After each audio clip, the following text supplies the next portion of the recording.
What if I were to suggest that you play a key role in the awakening world? And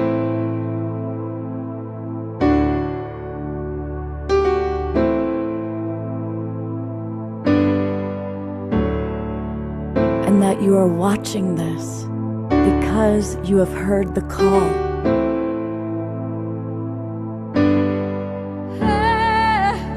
We can start right now by opening our hearts and minds.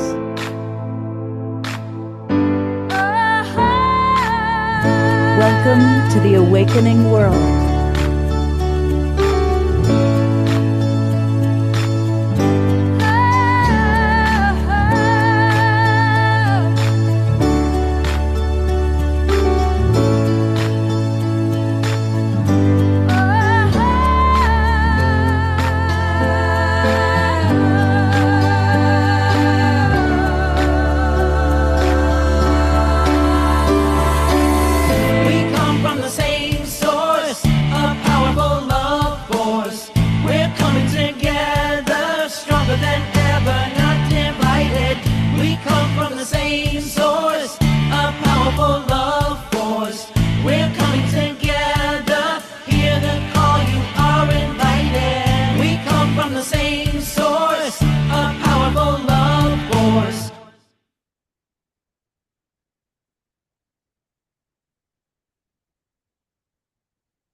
Good evening, everybody, and welcome to the Awakening World. I'm Love Coach Scott Catamas, and I am so excited. This is one of my favorite events. You know, we've been doing this show now for 6 years, and there's certain festivals and conferences that we collaborate with every year.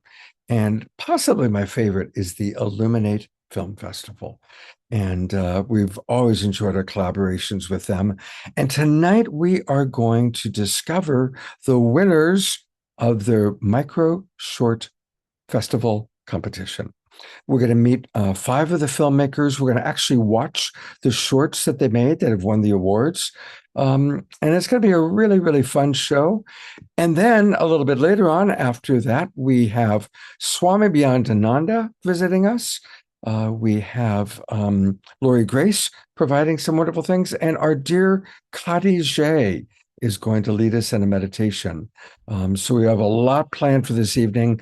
And most of all, our beloved house musical artist, Omashar, is with us to present not 1, not 2, but 3 wonderful musical offerings, starting with one right now. So let's move and groove to Omashar's music. Yeah, this is maybe not a move and groover one, but it is one that I wrote specifically for this festival in retrospect about a decade ago. So let's get jiggy with it, get some movement happening, pick up the flute, and we're off.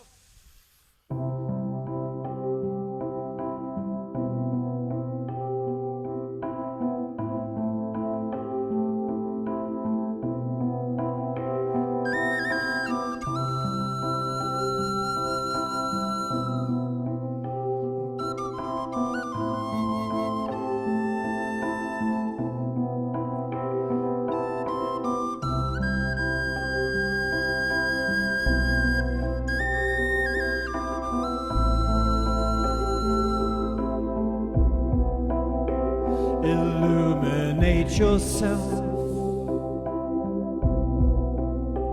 with the waves of love passing through. Think not anything. You're the one you're waiting for. We have now received all the blessings of all time. Come and celebrate what we've all become. Life is you, love is you. Be all that you are.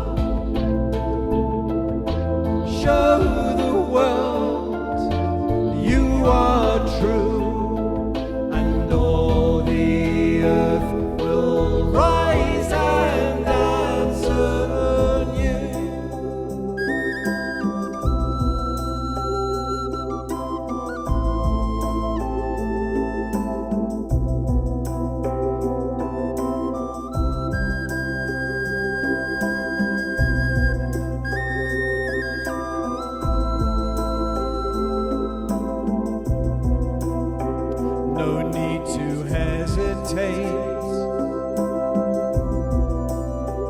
Open hearts can walk right through. There is no door or gate that could hold your love at bay. We encourage you to hold only to what is true. Your life is yours to make. All your wildest dreams come true. Life is you, love is you. Be all that you are. Show the world you are true, and all the earth will rise and answer you.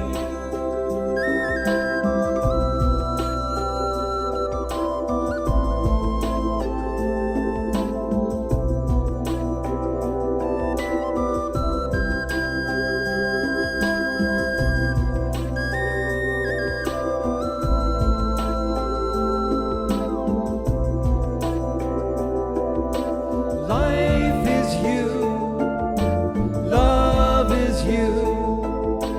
Be all that you are.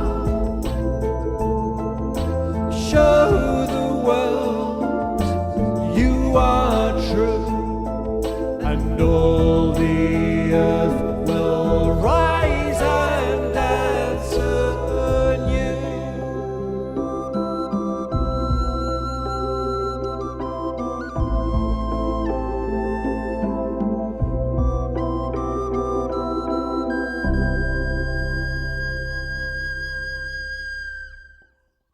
Mm, beautiful. I'm going to go to gallery view and Let's all.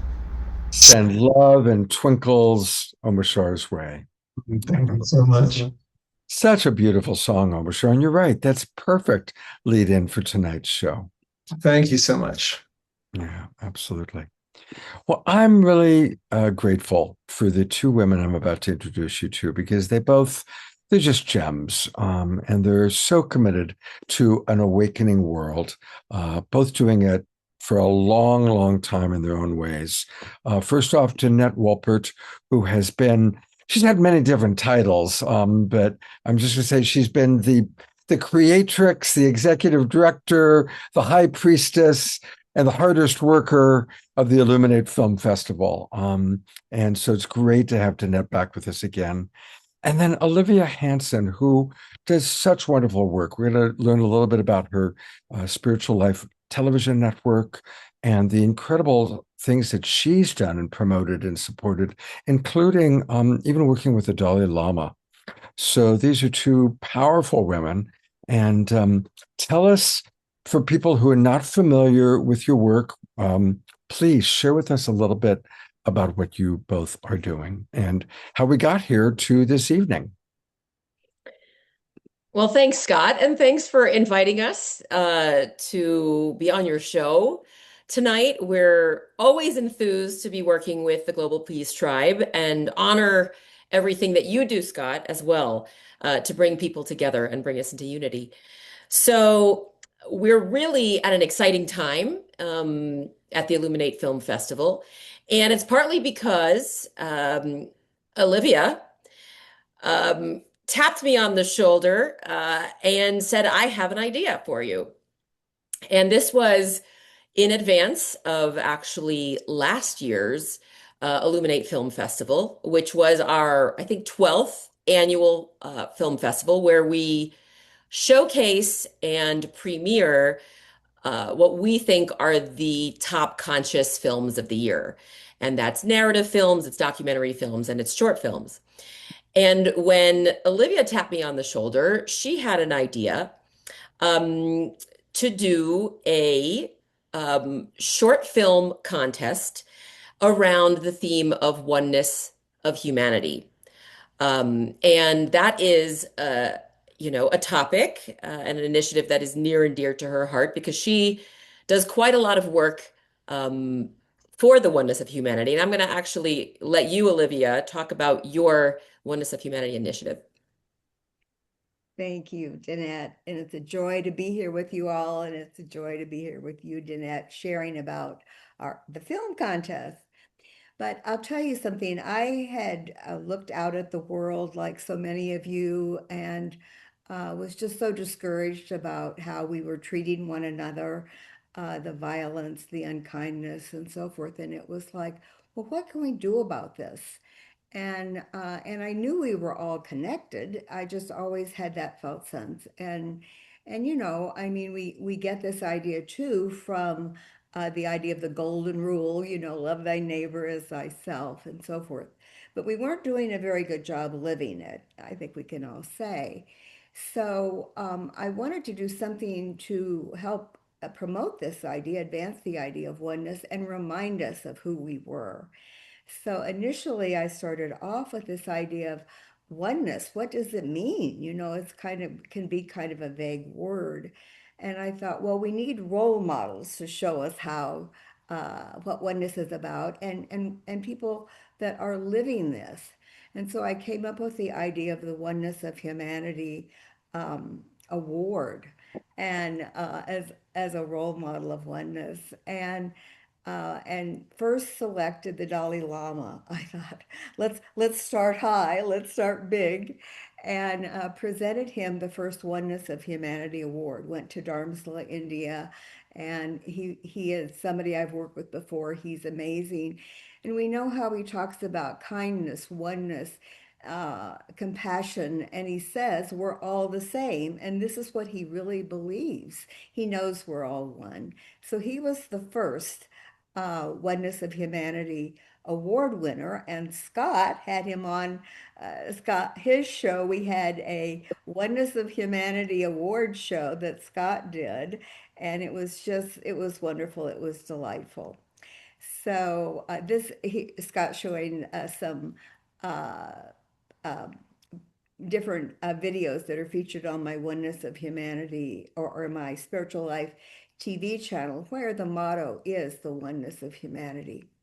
So that was one of the things.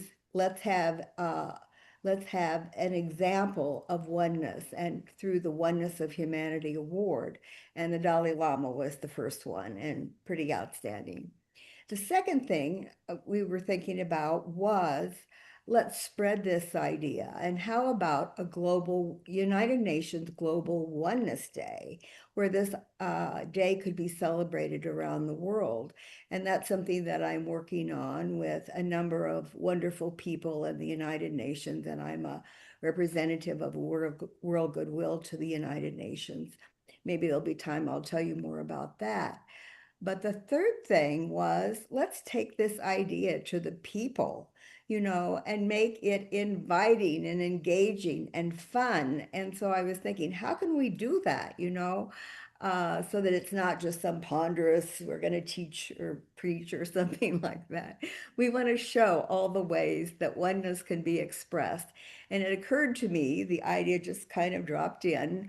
Well, a little micro short film that people could they tell a story in 90 seconds? That was the question. I wasn't sure. But the idea of doing that and maybe having a contest for this idea so that we would get a lot of interest and so forth, put up some prize money. So we did that, $25,000 in prizes, and went forward with that idea. And I knew Danette and her wonderful Illuminate Film Festival. So I talked to Danette about this idea. She loved it. And she took the idea and ran with it and came up with this wonderful contest. So Danette, I'll turn it back over to you. You can tell more about it. Thanks, Olivia. Well, let me tell you a little bit about it. I'm going to actually share some slides so you can follow along. So, the Micro Shorts contest was, like Olivia said, a challenge to the world's creators. digital creators, filmmakers. We were even inviting uh, the use of AI, or rather, partnership of AI, and invited everybody, like Olivia said, to bring people together through the oneness of humanity in 90 seconds or less. And we had a few different stages to the competition. We first selected our semifinalists, and you can see here, I'm going to advance here. Um, you can see that we started out with nearly 700 submissions from over 67 countries, which was pretty incredible because, we've had this festival for almost 14 years, and we have never seen so much diversity in terms of where film submissions are coming from. And even from African countries, many Asian countries, all over Europe, South America, Central America. So it was really exciting to see what everybody had to say about Oneness of Humanity. And we narrowed it down from the 700 down to 47 semifinalists. And I will take a minute to recognize those 47 semifinalists. But what then the 47 semifinalists were invited to do was engage in a big audience voting process. So for 2 weeks, we, showed these films to the world, and they voted for their favorites. And over those 2 weeks, thanks to actually the filmmakers and them spreading oneness through their own networks, we collectively got 80,000 votes from all over the world, which was an accomplishment in so many ways because the filmmakers' work was supported and really got out there. And obviously, we were really spreading the message that we value so much. So that included very active, a ballot process. People liked and commented and viewed, and it essentially got nearly 500,000 people involved in some way. So here are the semifinalists, and I just wanted to see, are there semifinalists in the room tonight? I would love to see your names in the chat. Just say, I'm here, and then just let us know which film you're representing. I'd like to give all of our semifinalists a huge round of applause. If we could do that. What I'd suggest is if you are a semifinalist and you're in the room with us, raise your your hand. If you take a look on your computer screen, you all have the ability to raise your hand like that. And when you raise your hand like that, then you go right to the front, and that way I'll be able to notice you and bring you on board. Can we do it that way, Danette? Yeah, of course. All right, so I'm going to bring on, now, of course, some of these are people we're going to meet a little bit later, but here are our filmmakers that are in the room with us tonight. There we go. I see Sequoia's here. I saw Jorit here. Sequoia, you need to turn your camera on so that I can bring you up. So we need your camera to be on. But congratulations. Jorit, turn your camera on. Let's recognize you. There we Get go. all the filmmakers up here. Get a big congratulations. Oh, and we've got a little one. A friend. Oh, wonderful. Beautiful. Well, I want to, and there's a few more. There's Jorid. Okay. This was just very few of the many filmmakers who really did an extraordinary job with their People's Choice campaign and getting these wonderful shorts out into the world. So thank you, semifinalists. Oh, here's one more. All right, One there we more. go. All right, there they all are. In fact, I'm going to do a screenshot real quickly, so that we've got. There we go. There's a nice screenshot of everybody. And hang on one second. I'll give you all a chance to smile. 1, 2, 3. All right, there we go. Thank you. All right, wonderful. Thank you all. So, I want to tell everybody a little bit about what happened next. So after we acknowledged all of our semifinalists and we had a very extraordinary global People's Choice campaign, we then moved into the next part of our competition. And part of the competition involves jury voting, which is a typical film festival component where you get established veteran folks from the film industry to start narrowing down who will ultimately win the contest and win the $25,000 in prizes. So I just want to quickly refer to our three-member jury. We had Maggie Doyne, who is a humanitarian and the CNN Hero of the Year back in 2015. She runs an orphanage and several other nonprofit businesses out in Nepal. Then we had Nicole Guillemets, and Nicole Guillemets was actually the director of Sundance, co-director of Sundance, for many, many years. And she was also the vice president of the Sundance Institute. She's currently programming for a number of film festivals all over the world. And finally, Robert Colom Vargas, who is a co-writer and producer. His very first feature film called Mountains premiered at the Toronto Film Festival, then went on to Tribeca. His work's been at the Berlinale, Independent Spirit Awards, and he's done some deals with HBO and PBS and Mubi and etc. So, okay, are we ready? Are we ready for the awards reveal? Yes, okay. All right, so I want to announce now that from our 47 finalists, 15 finalists and one People's Choice Award are to be revealed now. So drum roll, please. All right, our first finalist, 1-800-LOVE-YOU by Daniel Maggio and Lauren Lingenfelter. At the Foothills of Life, directed by Adam Schomer. The Cookie Man, directed by Jorrit van der Kooi. Deep Yearning, directed by Dustin Jones. Dream Feed, directed by Graham Walzer. Kindred Spirits, directed by Ella Faye Donnelly. One Beat, directed by Mingdi Lee. Recharged, directed by Andy Duong. Recycle for Life, directed by Michael Indigen. Soil Song, directed by Rachel Kolar-McCord.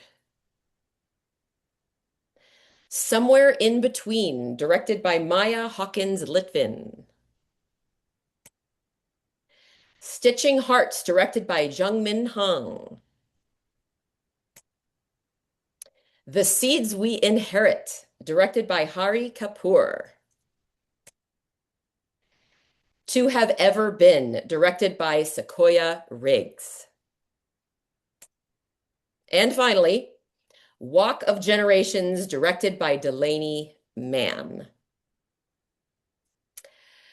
So before we just move on to this very final, can we actually give everybody a big round of applause for our 15 exciting finalists, some of which you will get to see momentarily. You'll get to see these little pieces of creative genius.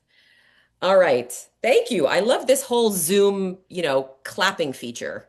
They really they really contributed to Oneness of Humanity when they added that feature to Zoom. All right. So let's go to, well, why don't we wait for the People's Choice winner? Because I believe our winner is actually getting off of a plane. So why don't we, Scott, jump right into showing our finalists. Okay. And I believe the first film is Adam's. And what's the name of Adam's film? At the Foothills of Life. All right. So welcome, Adam. And we're going to play your film. And what we're going to do is after watching each film, we're going to have a little chat with with the filmmaker. So, and I will take a few questions from the audience. Also, just want to let people know that there will be a roundtable conversation with the filmmakers after we've watched all the films. But here we go. We're going to start with Adam's movie, At the Foothills of Life. At the Foothills of Life.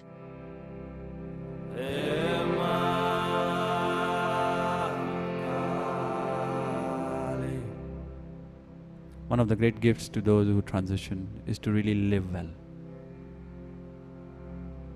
and to love and to serve and to find joy and to live with deep compassion and gain inner unity. That's the great invitation. That's the only way to honor. Death is to live more intensely and more freely and not postpone joy, not postpone generosity, not postpone love. I always say, if you want to hate on someone, do it tomorrow.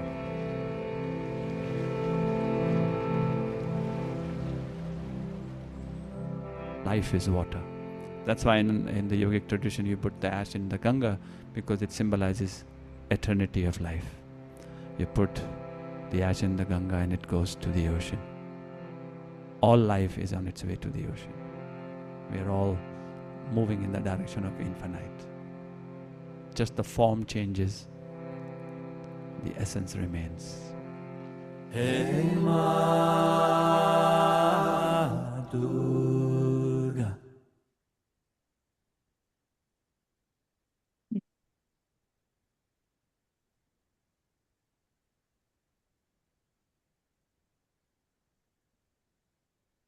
Wow, congratulations. Beautiful.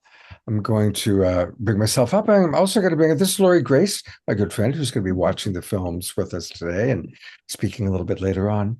So I'm going to bring up Danette and Olivia as well. Adam, what was your inspiration for this film? When did you have that moment, that epiphany of, I've got to make a movie on this topic? Tell us about that. Yeah, this well, when I saw the category, I realized there was some footage and some moments in this greater series that we had just shot in September called The Wheels of Awakening. So this is a third in the trilogy of motorcycling through the Himalayas with a wise master and people going through challenges. So that started actually way back in Illuminate Film Festival. I showed the highest pass. So since 2010, that got me into docs, and this is the final of that trilogy. And then again, what we were editing, and I saw the category, and I thought, oh, that in episode 1, there's this beautiful time when we're honoring one of the men that had passed away, who was in the previous trip in the Road to Dharma doc series. So strangely, a lot of people that were on this trip didn't know him, but had seen him, through media, through these movies. You get really attached to characters, and it was somewhat odd to see so many people emotional about this man they only knew through the series, but he was such a relatable guy. And one of the women you see there was his former wife, and she was there giving his ashes into the Ganga. And so that's the full context of it all, and I just think it's beautiful to honor life even in death. Yeah. Absolutely. It's such a timeless theme. Yeah. Danette, Olivia, anything you'd like to ask? Well, I just wanted to jump in and clarify. I forgot to mention that this year's theme was called The Shiny New and Treasured Old for the contest. And so we challenged the filmmakers to embrace that theme in their film. And so you can see a lot of themes of birth, life, and death. You could see a lot of across the generation type messaging in the films. You can see shiny new, like robots and futuristic things, and kind of treasured old, which is some relics and things like that. And so, I think Adam chose this footage that he had because it really kind of represented the cycle of life, which is really what what was really embraced in this part of the contest. And I also want to say that Adam, I just realized recently that I think Adam is the most illuminated filmmaker in Illuminate history, meaning the most number of films from a single filmmaker that were showcased in the festival, right, Adam? It's possible. You would know better than I, but it's family, right? I've definitely been when I was in Sedona so many times, and it's become family. You really did an amazing job of making that happen. You know, so many people became close because of the festival. Here, like people in LA, I wouldn't see except at the Sedona, you know, at the film festival, Illuminate. My friends, we'd have to meet there because LA, you know, no one leaves their little section. But and so Adam, having the most films in the festival over these last 13 years has to be because you are called to conscious filmmaker. You are called to elevate consciousness through this vehicle, right, of the moving image. So what called you in the first place? Yeah, thankfully I started making docs after I was 30 years old, 30 something years old. So I had already established what was really important to me in my life in terms of seeking truth and knowing truth. So when docs came in, there was no way I was going to go just do some, crappy reality TV thing. I'm always going to give it my best, and I want to say something with it, and I want to say something that's important to me and also learn. So no matter what film we're doing, social issue, motorcycling, I'm looking for what do I want to say? What do I want to talk about? What do I think is important for the human spirit to empower people? Because, come on, like if we're going to use our voice and use our media, why not use it to inspire each other, not just entertain? I think I just read something about on social media about, who was it? Was it Socrates or Plato that was saying like, he doesn't even think media and story should ever be paid. He's like, then you're already compromising. You're already pandering to the audience rather than just going for the highest and finest of the truth through the story. And whether or not you know it or not, you're going to start pandering to the audience because you're getting paid. And I thought it was just really sweet and special, like a nice kick in the butt to keep doing great stuff. I love that we showed your film first because your film was truly illuminating. So what a perfect illuminating film to be our first film that we show. And I think we need to move on, though, to our next film. And what's the next film and filmmaker, Danette? All right. Next, we have One Beat by Ming-Di Lee. You know what? I must confess, I voted for this one. This was one of the ones that I gave high marks to. I thought it was very unique. So I'm going to bring up the film, and we're going to bring up Ming-Di Lee. And we're looking for, where are you? There we go. Gotcha. Okay. And here's the film.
I love that film.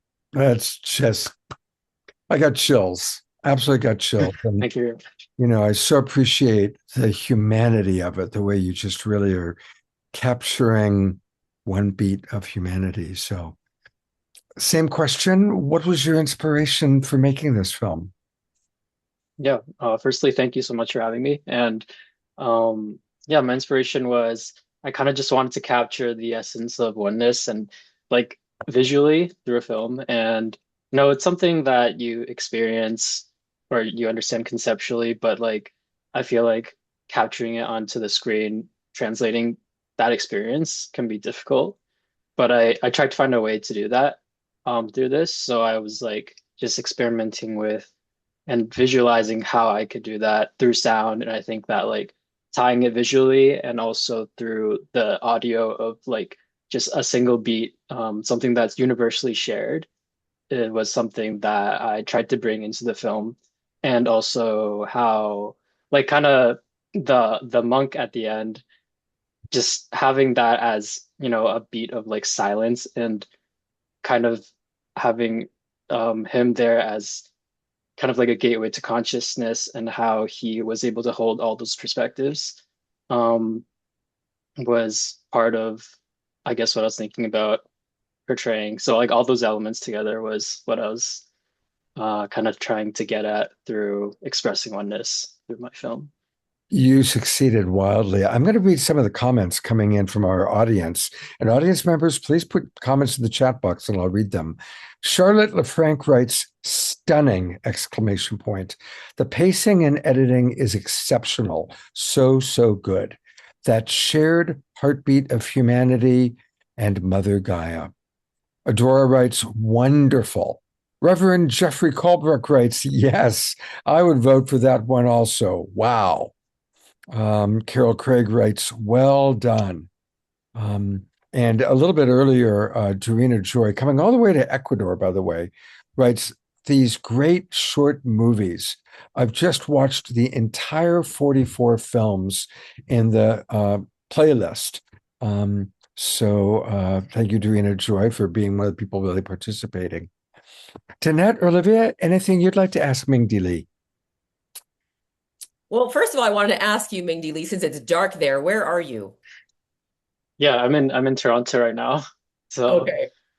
yeah, it's like almost 10 p.m. but still really great to be here. Really rainy today, but still always a good time. Yeah. Well, I just want to say that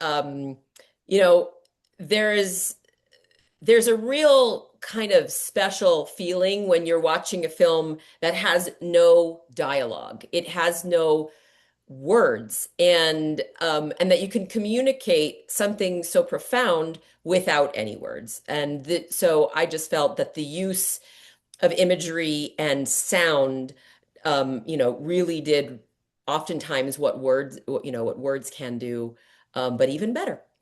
So how did you choose to not actually include any dialogue? Good question. I wanted to just have like the beat of the drums kind of like do the communicating and the talking instead of dialogue. I think that was yeah.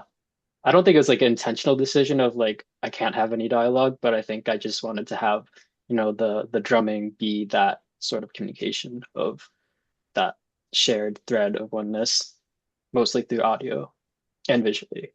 And you included so many different cultures and cultural experiences. And so where did you get the vision, right, and which cultures you decided to highlight in the film? Yeah, so I just wanted to try to highlight as diverse as possible, like whether you're like homeless on the streets from anywhere or like from Africa or Asia or North America, that everyone is connected, everyone is one, and we're not like separate. And I wanted to kind of like, yeah, and at the end of like that montage, at the end, I just wanted to capture even more, perspectives of that oneness. Tried to get that theme as, as much as I could. This is the third time I've watched the film. And one of the things that stands out for me is that each particular form of drumming is equally wonderful. And when we get to the homeless guy, There's nothing, often we associate homeless as kind of sad and pathetic and less than, but his drumming was just as wonderful as the marching band or the orchestra. And that really was, I thought, a really beautiful moment in the video. I Thank you. agree. Thank you very much. I agree. And what I love was the universal approaches to drumming and all the cultures and faces and kinds that you showed of this. So it really did express that oneness idea so beautifully. We've got some more comments that have come in. Eleanor Joy writes, "The heartbeat is our very first experience of sound. What an excellent film." Tiara writes, "Yes, the juxtaposition of differing cultures was so powerful." Dia Therese writes, "Especially touching was the street person." Carol Craig writes, "It was the beat of drums that drew me in." Rachel Rose writes, "It shows how drums are the universal instrument that brings people around the world together." And then finally, Dia Therese writes, "Jaw-dropping, unique, and engaging. Mingdi, I love you." So you have a new a new lover there. And we do have a question, and then after this, we've got to move on to Andy. But Adora is asking if you are a drummer. No, I'm not, but I got a lot of inspiration from a lot of like drumming, other drumming shorts, and Whiplash as well, if anyone has seen that movie. But Fantastic movie. I think drumming, and also to the point of Eleanor, of how the heartbeat is the very first experience of sound. That's not something I consciously thought about, but after like I think now that's why like drumming feels so visceral, and that also probably played into my decision why I decided to use drums. We got one last question, actually. Did you do any traveling and film any of this, or was this all footage that you kind of, drew off the internet? Yeah, this is actually just all like stock footage, and actually some of the footage was used with generative AI. So I actually didn't film any of it. Yeah. It's a beautiful example of what somebody can create, a beautiful something from your very own home. Really awesome. Thank you, Mingdi Li. Mingdi Li and all the other filmmakers will be part of our roundtable. And I believe that next up is Andy. And hello, everyone. Hey, Andy. And Andy's film is called Recharged Illuminate. So let's take a look. Or Recharged for Illuminate. Got it. Yes.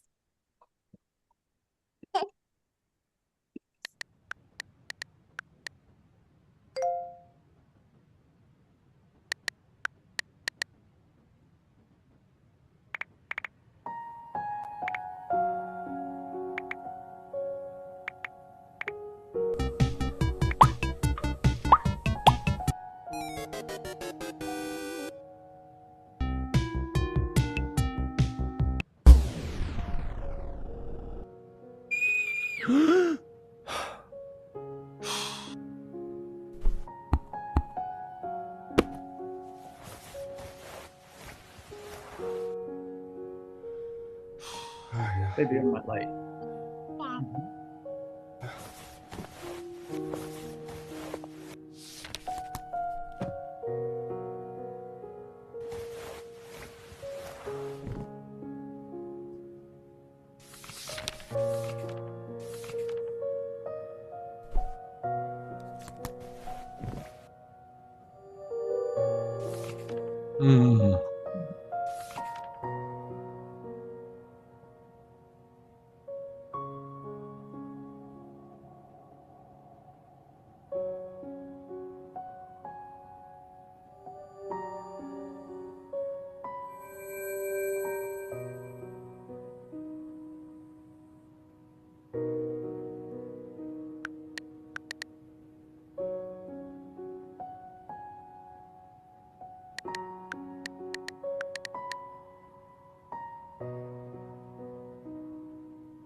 Oh, now that's a tearjerker. And there's your daughter. I'm going to actually pin you so we can see everybody there. We're gonna go on you. Oh, all we see is her eyes Yes. and a little nose. There we go. Well, congratulations, Andy. What's your daughter's name? Her name is Margot. Say hi, Margot. Say hi. The whole world's watching you, Margot. Hi, Margot. I love it. Oh, wow.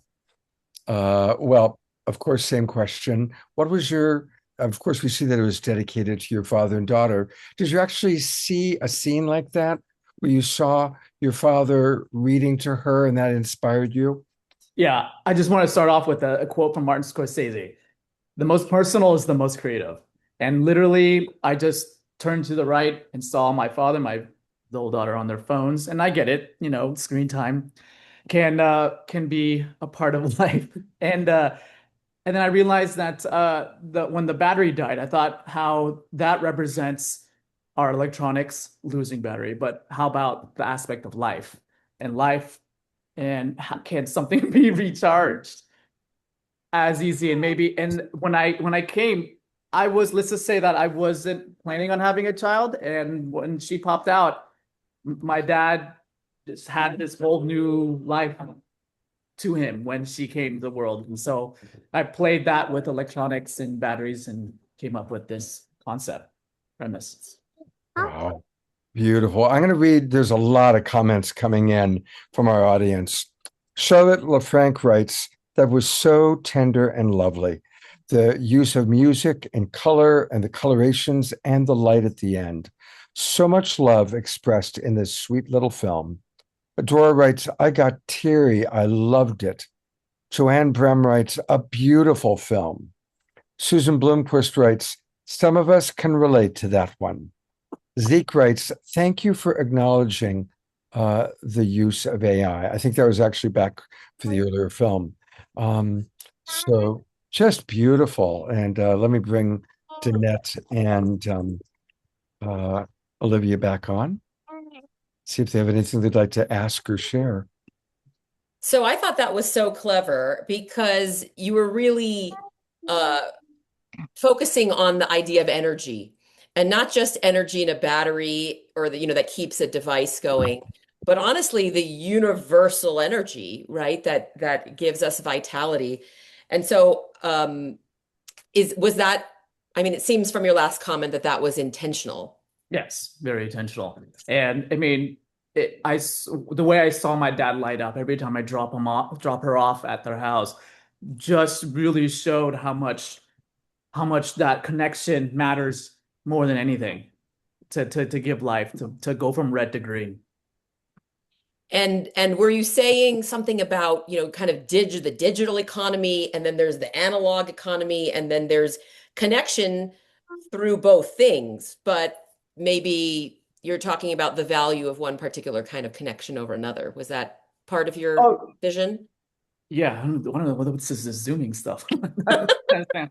It's trying to make me look at those devices taking over. But that said, yeah, this was, I hand drew this at first, and I used AI. I wanted to see if AI could. I'm an artist by trade, and so I wanted to see if how I could use the art to animate it in the way it did.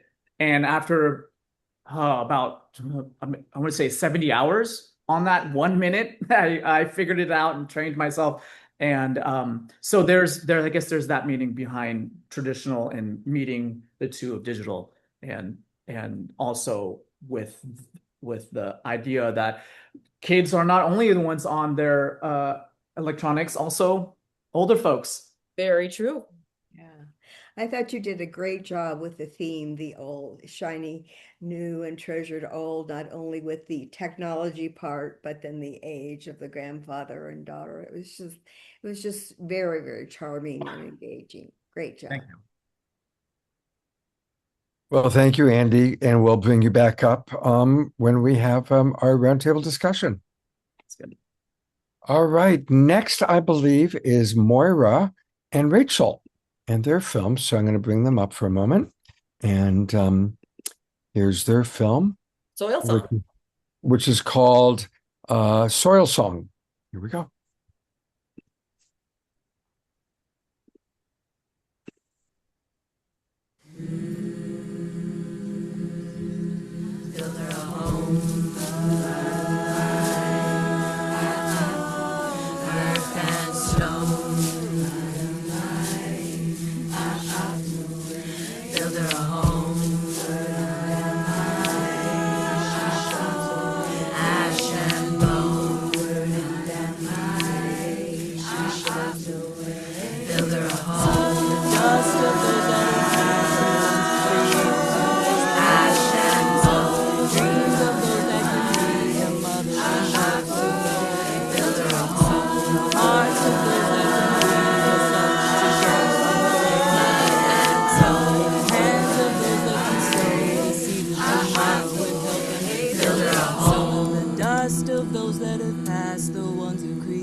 those that can lead, the mothers and daughters who know what we know. Summon the hearts of those that can weave us all back together in joy and summon the hands of those that can sow the seeds of tomorrow and help them to grow. Build her a home. Build her a home. Build her a home. Build her a home.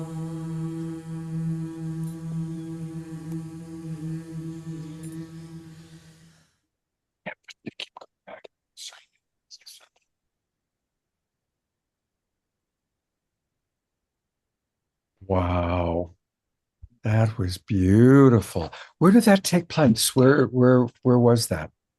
In Ojai, California, so Southern California, where we both reside, and the choir that we belong to.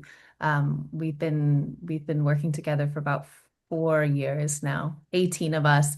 And then another for Soil Song, we invited a number of different women in the community to participate. So there were probably about, I don't know, 20 or 30 of us or something, around 30 of us. Yeah. Oh, and the harmony is so beautiful. I'm going to read some of the comments. They're flying in. Ming-Di Lee writes, amazing film, Rachel and Moira. I have to drop off, but thank you so much for having me. So I guess we're not going to see any more of Ming-Di Lee, but he's congratulating you on your film. Eleanor Joy writes, melting my heart. Charlotte writes, I loved this film. Soil to soil, essence of life, so powerful. Reverend Jeffrey writes, as an avid gardener, it went deep into my soul, my soil soul. Adam writes, amazing. DR writes, love the handbeat on the earth. Omashar just wrote, deeply moving, divine feminine power in motion. And Charlotte says, I agree. When I put my hands in dirt, I feel the bliss. So you're touching hearts in our Zoom room tonight. Beautiful. Same question. Tell us a little bit about kind of your inspiration for making this film. Yeah, I think, touching upon the theme of oneness and its relationship to sound, I think sometimes in our pursuit of oneness, we can conflate or we can collapse what is very inherent to the human experience, which is differentiation. And what harmony shows us is that there can be a collective coherence while also holding differentiation. And I think this is what we were exploring through music, that peace is not really actually uniform, or certainly not observably. And that's also not what nature teaches us. There are so many different ways of growing and becoming. And when we're more symbiotic, which in the human voice is harmony, this is where we actually see more peace and equanimity. So really playing with, and also these women who belong to the choir have such different epistemologies, worldviews, belief systems. And the point is not to change that. It's actually to find a point where a place where all of them can coexist. So we were really playing with the harmonic teachings of oneness while holding differentiation. Beautiful. Yeah, Rachel in our audience writes, that was so beautiful. I love the fact that there were women of all ages, and as you're now pointing out, of many different beliefs. Definitely. Yeah. Moira, we haven't heard from you yet. What was the most inspiring part of making this film for you?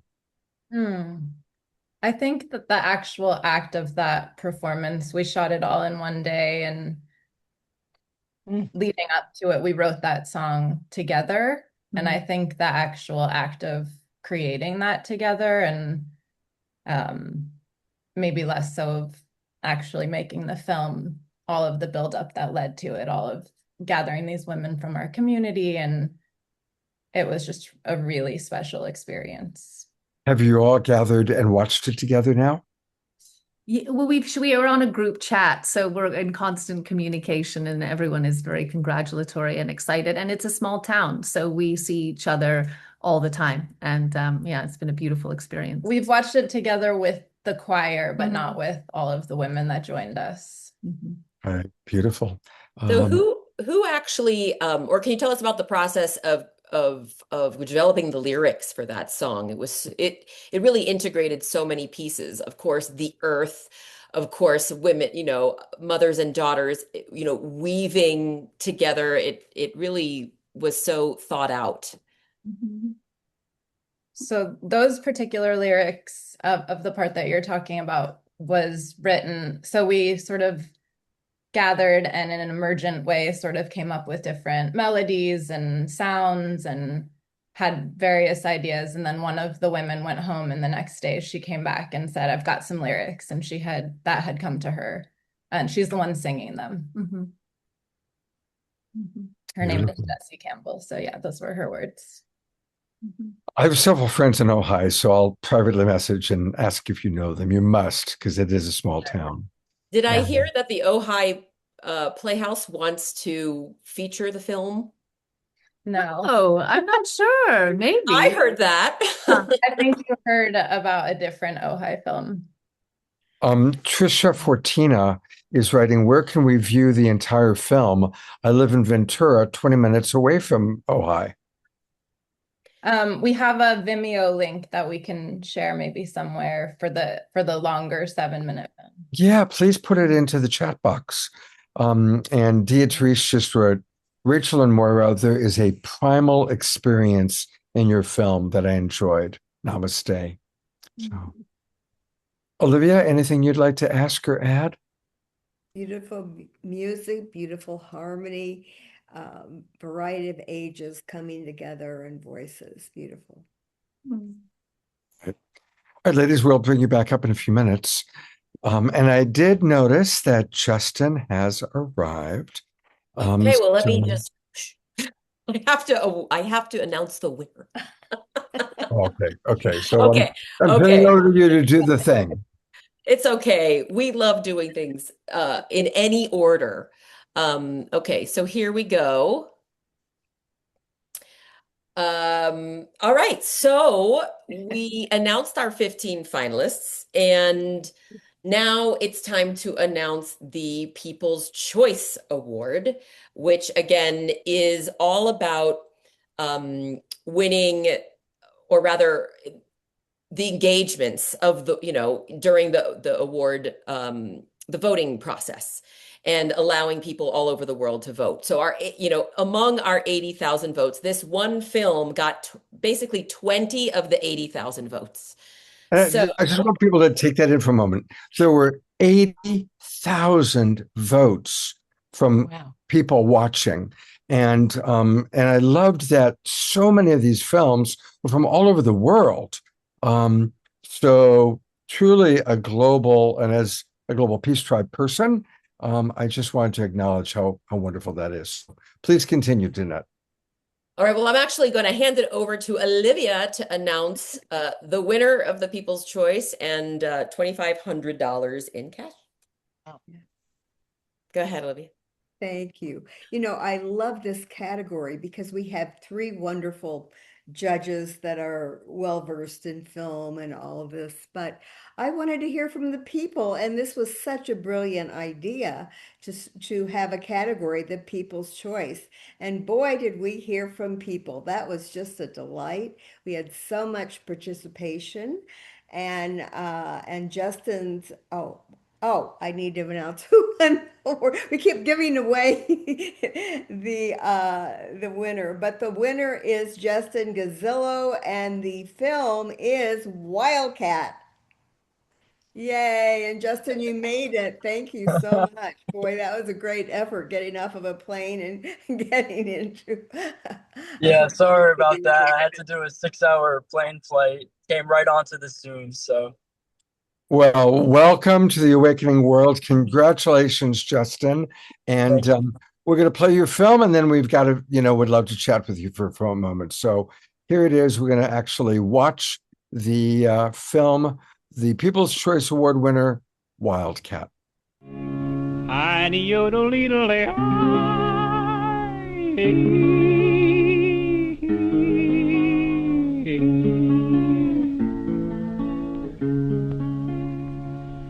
I'm thinking tonight of Dixie That's where we first met, my dear. I recall the scene as yesterday, though it has been many a year. You were my sweetheart of the long ago. You're still my sweetheart, and I love you so. My Dixie sweetheart, girl of the long ago. I bless the day we met. My Dixie sweetheart, oh how I love you so. I never will forget. You've been all that I hoped you'd be. Through many, many years of toils and tears, you've been so true to me.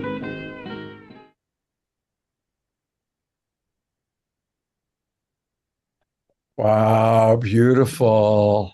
Well, of course, I've got to ask, who is Richard Vandergraft, who it was dedicated to? Yeah, Richard Vandegrift is my grandfather. Yeah, I dedicated this film to my wonderful grandfather. And tell us, what was he a pilot in the war? What's his story? So it was more of a concept rather than him being a pilot. So for a little background, my grandfather has been in a wheelchair for the past few years. He hasn't really been able to walk, and so many times my grandfather has told me, oh, sorry, it's raining here. So many times my grandfather has told me, I wish I could just get out of this chair. I wish I could walk to the other side of the room. I wish I could go for a walk with my grandchildren and take them out to dinner, lunch. And that really stuck with me because I moved away from New Jersey. I moved out to California, but in the back of my mind, those words just kept ringing in my ears.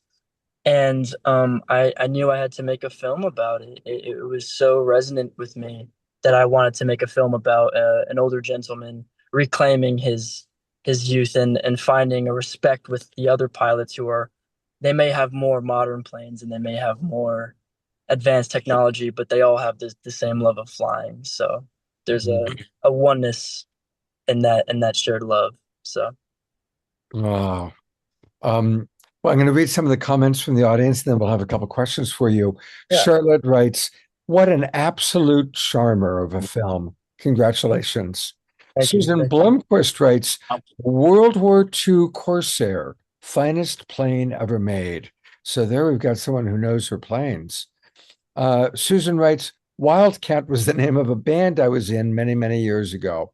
So that brought back a memory. And Rachel and Moira have put the Vimeo link in for the lengthier soil song. So thank you for that. That's great to have that. And tell us a little bit about the choice of the song, because the song is such an incredibly important part of this movie. Yeah.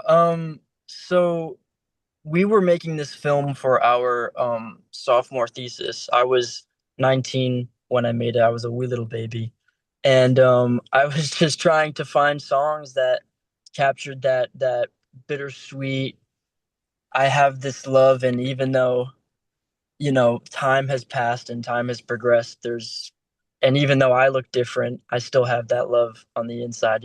I may be wrinkled and I may be gray, but I still have it. And so the song was dedicated to that same love that I have. And I knew from the opening strumming of the chords that I was like, I have to use this. It's really, really amazing. Rachel in the audience writes, "That was so touching. I enjoyed everything about Wildcat. Your grandfather must be very proud of you." And what was it like for him to watch the film with you? Yeah, it was kind of surreal. I remember I sat down and I showed him, and I sat next to his chair because he has like these two chairs that are right next to each other. And I sat down right next to him and I gave him the phone, and he kind of started to tear up after he was watching it, because he had kind of seen the mental anguish that I was going through making this film. Animation, for anybody out there, it takes a really long time. It took me about 7 months to animate just that minute and a half. Every single frame, every second, every shot, every drawing was just dedicated to him. And even in the moments that I felt, can I finish this? Am I going to have enough time?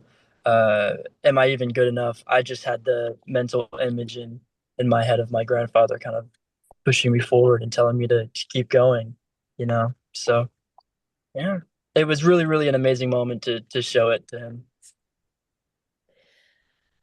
I love Dara's comment. Love the yodeling. Yeah. That's a great comment. I just want to give you a chance, Justin, to talk a little bit about your People's Choice campaign. It was really exciting, of course, on your part and on our part too, at the festival team, watching from behind the scenes, looking at who was engaged by the film, who left the comments. They were talking about the kind of plane. They were talking about their military days. People were talking about, it was a very, very diverse group of people that engaged with your film. Can you talk about that, Justin? Yeah. So number one, it was really cool to see the outreach of everybody in the comments. All the aviation aficionados. I really did not. I knew that my film had a lot of plane elements in it, but I never would have thought that it would have reached those people of the internet in that little corner. And it was really cool because there were people of all ages, people my age going up to people that were well into their 80s. Even, people were saying that they were flying these planes, and these planes haven't been used since World War II, which means these people are in, 90 years plus, which is really, really cool that, this stupid 20-year-old kid made this film and it's reaching them. Yeah. Talk about oneness. Yeah. Talk about oneness, right? Yeah, exactly. And in many ways, we are all the old man flying the plane, and we are also the modern day pilots that are, have respect for them, which is really cool. Yeah, and then outside of the algorithm pushing towards people who love planes, I did a lot of outreach on my social medias. I did a lot of pushing with friends, family, just sending the link out as much as possible, really just trying to push it out there. And yeah, I pushed it on Instagram, Facebook, LinkedIn, which was kind of funny to push it on there. But yeah, I had so much fun. I was treating it like a real competition. I was getting really day 3 of posting Wildcat for the Illuminate Film Festival. It was really fun to do, and I was really trying to bring an energy to it. So. Yeah. And you had a following earlier from a whole different line of work. Yes. Yeah. So I'm a professional dancer, an actor.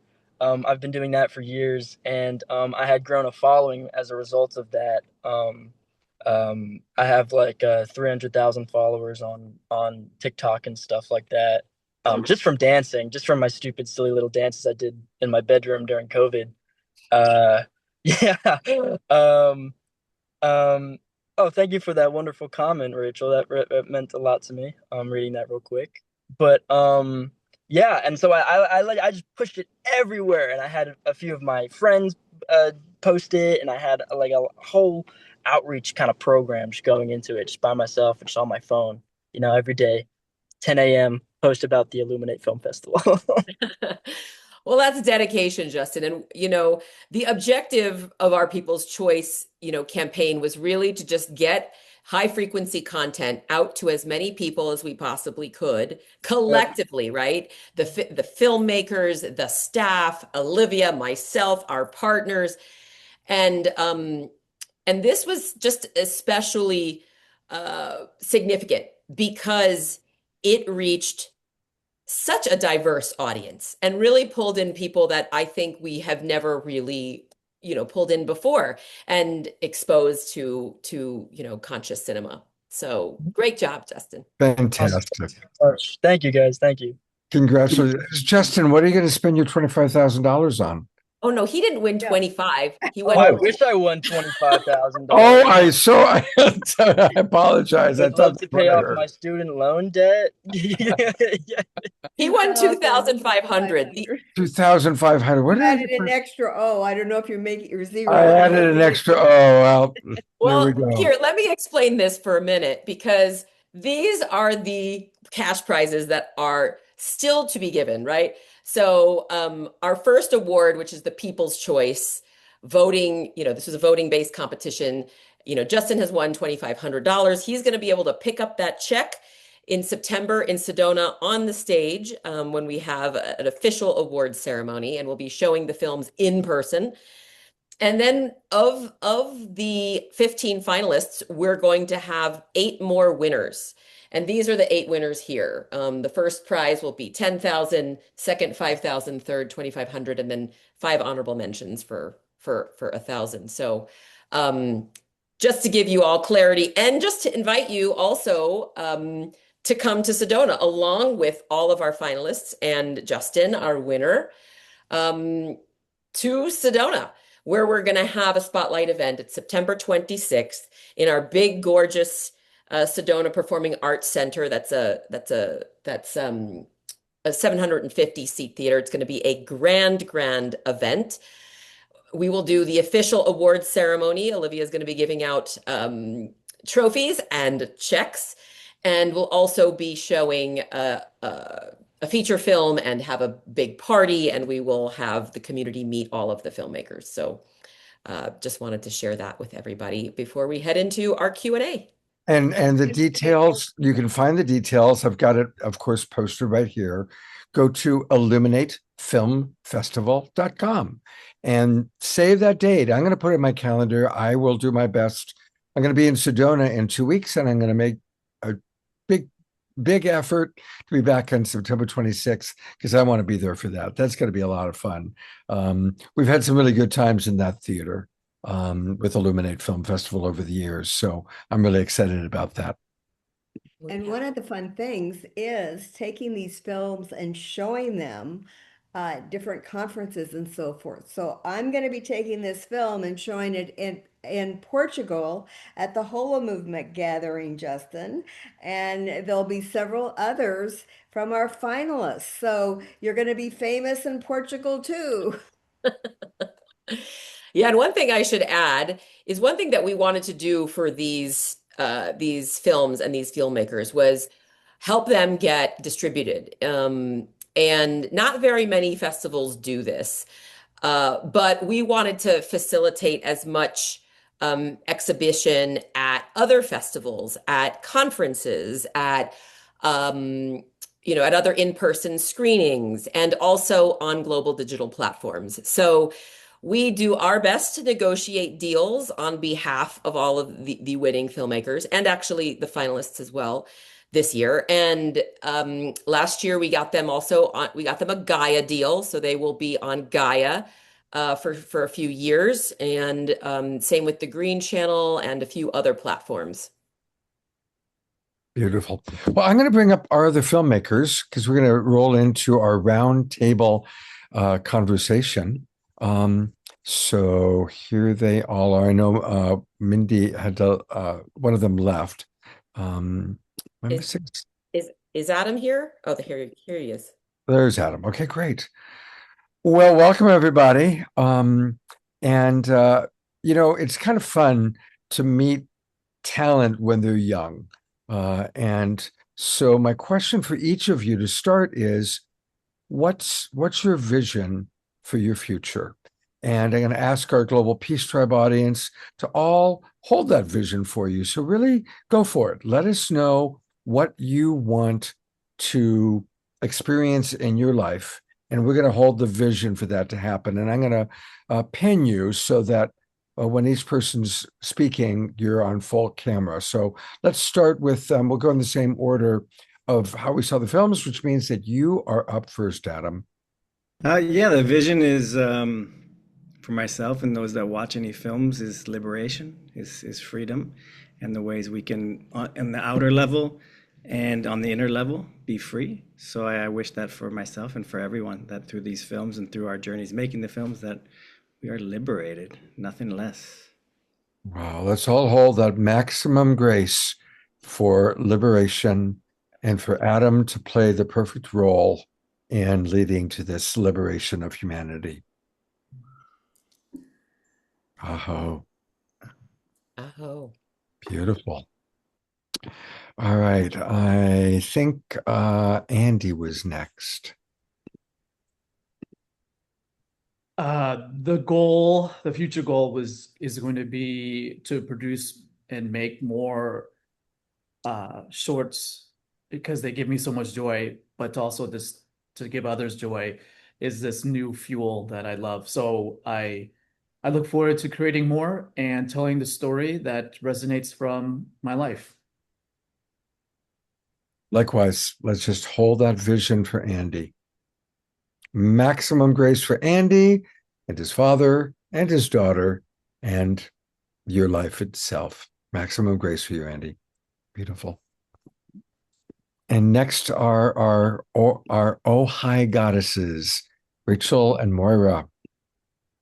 Yeah, I suppose the intent I wish to put forward is really preservation of what already exists. I think it's an extraordinary thing to be in a group of 18 women who can collectively create together without hierarchy, with a lot of generosity and mutual aid. And so I really hope to preserve what is naturally there.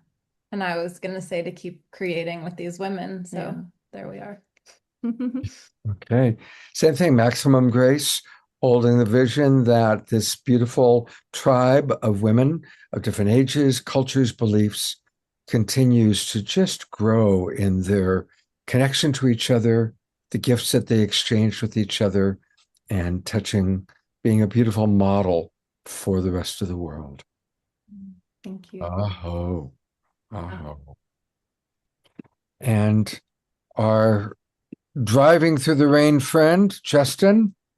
Hey everyone again. Yeah, right now I'm currently working on another film. It's going to be my senior thesis. Me and my two friends are making it. We're only in the storyboard phase right now. But that's going to be our future for about the next year. Yeah, it's a really important film that needs to be set for the climate of the world right now. So, yeah. And can you tell us the name or a little bit more about the film? Yeah, it's called Wave. I don't want to spoil it too much because I hope that in the future you guys will all see it one day. But it's about a father and a son who are separated while trying to cross a border, and it's this whole kind of wild chase that they have through this maze and this border, and kind of freeing a lot of people. That's the worst way to put it. It's okay. That was just a horrible description of it. But I'm dedicating that to my father and to my grandmother, so I'm going to continue the family trend. But yeah. All right. So maximum grace for your upcoming film, The Wave, and all other future creative expressions that you will give birth to in hopefully a long life. Maximum grace to you, Justin. Maximum grace. All right. So I'm going to bring everybody back up. And if anybody in the audience has comments or questions, please pop it into the chat box and we will ask and share accordingly. And I think there we have everybody. And taking a look at the chat box. Oh, thank you, Prema Rose. Thank you. Dear Therese wrote, Justin, you are such a genuinely deep, loving being. Namaste. And Adam is looking forward to, I didn't bring, yeah, there he is. Adam's going to be at Sedona on September 26th. So will Andy. So this is going to be a really, really exciting. All right, Diara has a question for all of you. what advice would you give to new filmmakers? What advice would you give? Create. Start tomorrow. All right. Ladies? Well, sort of speaking from Soil Song, which is more of the ecological perspective, I think there is this pathology in the human experience about trying things on as if like whatever doesn't come to maturation is a failure. But nature teaches us exploration is the large majority of the process of becoming. So trying to see where in our pursuits of creating something, we're naming them as failures and try and rename them as explorations. I think you'll get closer to actually completing something. Beautiful. All right, thank you. And Adam, do you have any advice for new filmmakers? Yeah, make sure that it has a, whatever you're making has your voice to it, a message that you care about sharing. That'll push you through when it's hours of discipline, and hours of just hard work that, like Justin was saying, it's dedicating it to his grandfather or something you really want to say that'll inspire you. So make sure it's that, not just not for some other reason, something you want to say. Yeah. And Justin, what's your advice for a young filmmaker? Yeah, my answer kind of got stolen. Dang it. It's just have your voice in it. Make sure it's personal to you. I think that when a film is coming from your heart and your soul, it's really hard for it to fail, because it's so personal. And it's like, who's gonna critique your personal experiences in life, So if you dedicate it to the people that you love, the things that you love, it's really hard for those things to go awry, because you'll always kind of have a North Star to go home to. So Yeah, and as we take a look at all those films, there was a very personal connection, to Andy's father and daughter, to Justin's grandfather, for the ladies, their connection to all their friends that they're in this tribe with, and Adam tracking this group of people that have you've been tracking for quite some time. Adam, it reminded me, are you familiar with the documentary series called 7 Up? Do you know about that? No. It's worth looking up. It was started, Michael Apted, when he was a young filmmaker, made a documentary about a group of children that were 7 years old. Mm-hmm. And then he came back and he filmed them again at age 14. And then he came back again and got them at age 21, and came back again and got them at age 28, age 35, age 42, age 49. And I think the last one before Michael Apted passed away was age 56. And you literally watch them grow up. And, of course, like life, some end up with really, really sad lives, and some don't. And it's an extraordinary, kind of a one-of-a-kind filmmaking experience. And Michael Apted went on to become a very, very an Academy Award-winning director. I believe he did Gorillas in the Mist. He even did a James Bond movie. But he kept coming back every few years to this lifelong project of his. So you can find it. It's called 7 Up, and no doubt if you Google that, you'll be able to find it. Beautiful. I have a question actually for our filmmakers, and maybe even a couple of the other semifinalists and finalists that are on our call want to weigh in on this. And that is the big question of AI. And it was brought up in the chat as well. But this is something we gave a lot of thought to. Knowing that out there is a fear, right, that AI will replace artistry. But our view was different. And we also kind of consulted the International Documentary Association and several other film industry organizations about their take on AI. And we honored several films that, whose filmmakers partnered with AI to create their films. I think probably out of the 15, there's at least 5 or 6 that where we honored this partnership. And we wanted to make sure that there was human authorship involved, right? If somebody kind of said, hey, make me a 90-second film, and there was some technology that was able to do that, we're not quite there yet. But if that was the case, then we would not have selected those films. But I want to open this up to you all because I want you to explain to all of us, being the creators, especially those of you who did leverage some of these technologies, what that process is like. And I just want to acknowledge I've brought Michael and Jorrit up as well, since they're two of the filmmakers. And if we have any other filmmakers in the audience and you want to turn your camera on, just raise your hand like I just did so that we can find you. I see Jung Min, who is stitching hearts. I don't know if he's on though. His video's not on. But anyway, Michael, Andy, do you want to speak to that? Yeah. Go ahead. Go for it. I froze up. Okay. For mine, I come from from drawing hands and drawing by hand. And when this technology came along, I said, I'm just gonna figure out if I can adapt to it. And I knew it was going to be the future, but nothing replaces the humanity behind the story. And basically it became a tool that aided me to express the humanity in the story. So I look at when Photoshop came to be and took over, and was that going to change how design stuff? And it did change but it was still became a tool to better further the message that we, as artists, we're trying to express. Michael, you want to chime in? I feel similarly.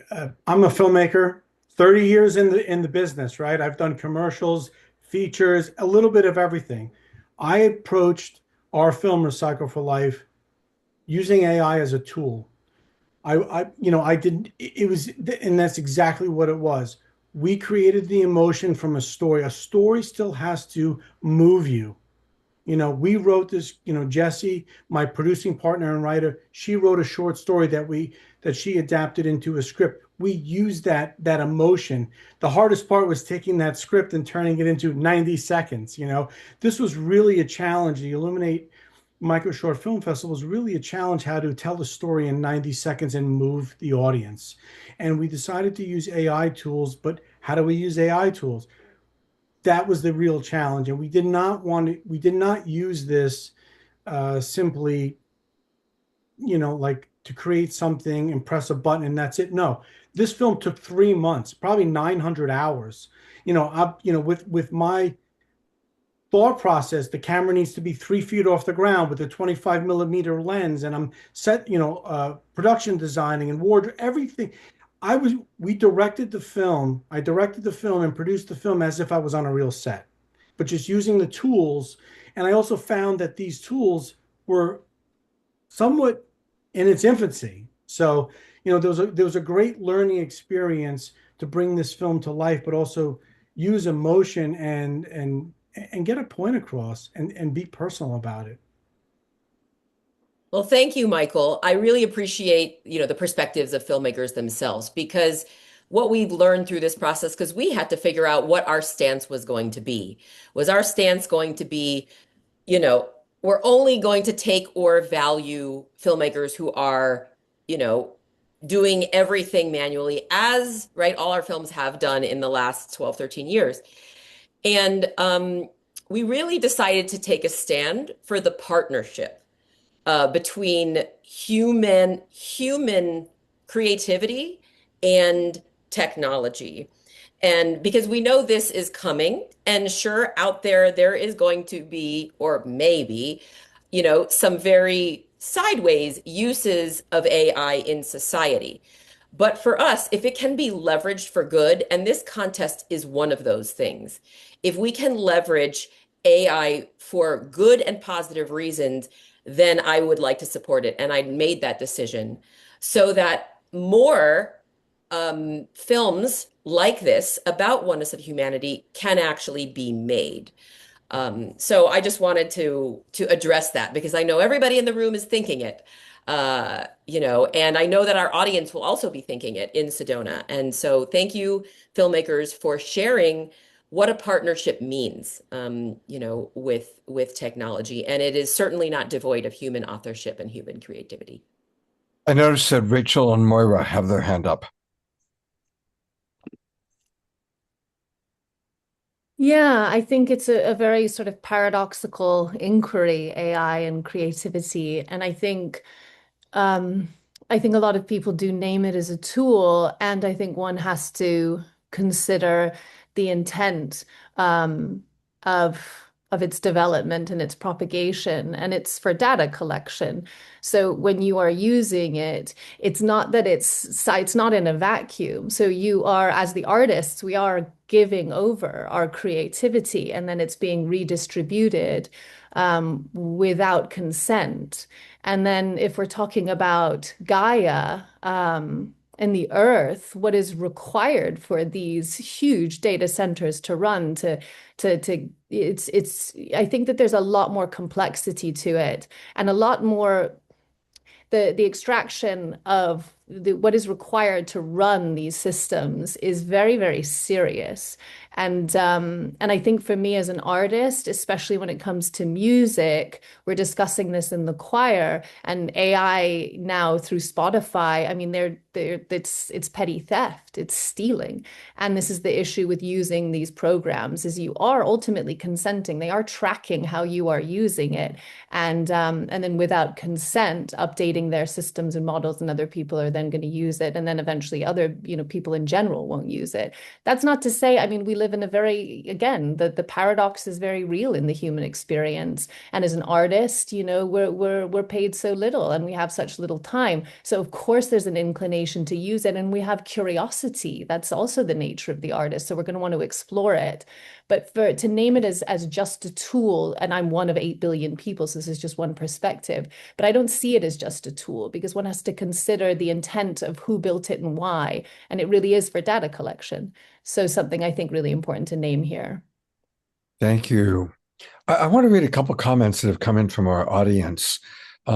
Jesse writes, at the end of the day, audiences connect to authenticity.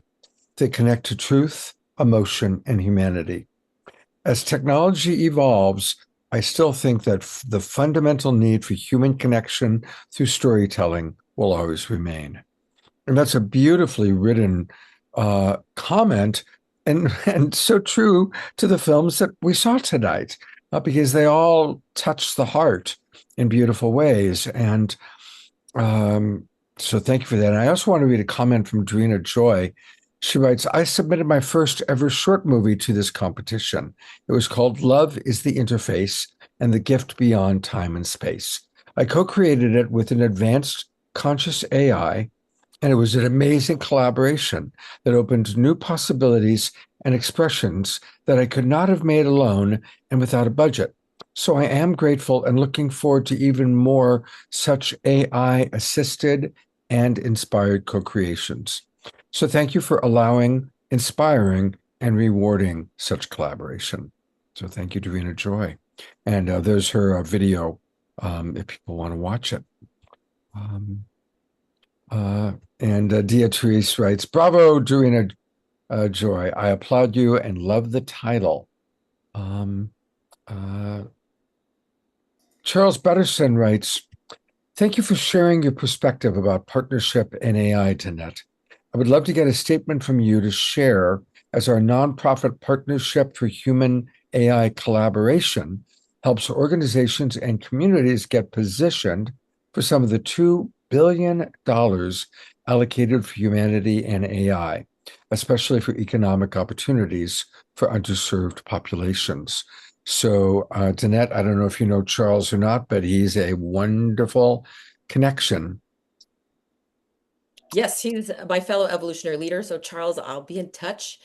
But yes, I do respect and embrace everybody's, opinions about this. It's gonna, it's a new age, and there's going to be some challenges ahead, but also some really wonderful opportunities. And as I heard Matt and Joy Kahn, say in their book, there's a lot of consciousness expansion that can actually be as a result. So let's focus on that. Yeah. Beautiful. All right. Well, we're kind of winding down. I want to again congratulate all of our filmmakers. And I want to remind people one more time, please check out these two beautiful websites. Let's start with Olivia. And Olivia, thank you for making this all happen. Her website is spirituallifetvchannel.com. And hopefully maybe we'll do an entire show just focusing on some of the wonderful things that she's created, some of the wonderful work that she's done. And there's Jean Houston, who of course just passed away this past week. And everything that I noticed that's on this channel of yours, there's the Dalai Lama, the first award winner for her new Oneness of Humanity award. So thank you so much. You're such a gem, Olivia. Thank you. And also want to just remind people that the place to be on September 26th, as we will get a chance to see these films and see who wins the awards, wins the financial amounts. September 26th in Sedona, Arizona. And I definitely plan to be there. And you can learn all about it by going to illuminatefilmfestival.com. So thank you so much. Beautiful films. Look forward to our annual, and hopefully Danette and I are talking about maybe multiple collaborations throughout the year as Illuminate is expanding into different cities, into Florida and different places. So we will continue to track the wonderful work you're doing. And thank you for being with us tonight. It's been a really, really lovely time. Thank you. Thank you so much, Scott. And thank you all filmmakers and the Global Tribe, the Global Peace Tribe community, Awakening World community. You are just such wonderful, wonderful audience, very heart forward and very engaged. And we really love coming on the show. Thank you. Thank you. Absolutely wonderful. And we still have a lot of show left. We're going to hear from Swami Beyondananda, Lori Grace, Khadijih. But for now, we're going to go to Omashar and get ready to rock and roll.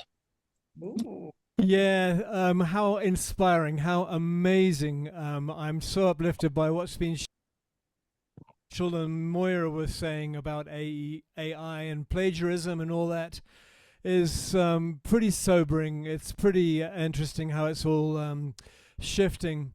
And what you're going to witness now is the result of about 120 hours of work. The song and the video behind me collectively is around 120 hours. No AI whatsoever. It's just me putting it all together. And so I'm just prefacing that because it's kind of a topic at the moment. And so without further ado, here we go. Are we ready to dance?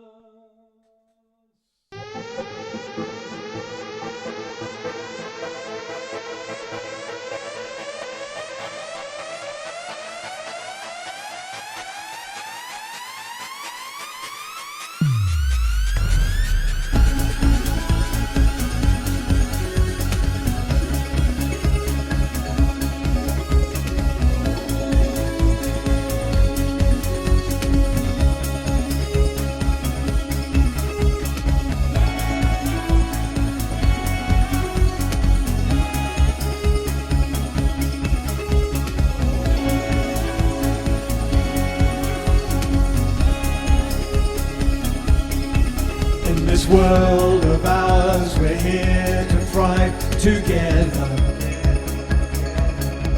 making sure that nobody gets left behind. As the light of truth clears all the stormy weather,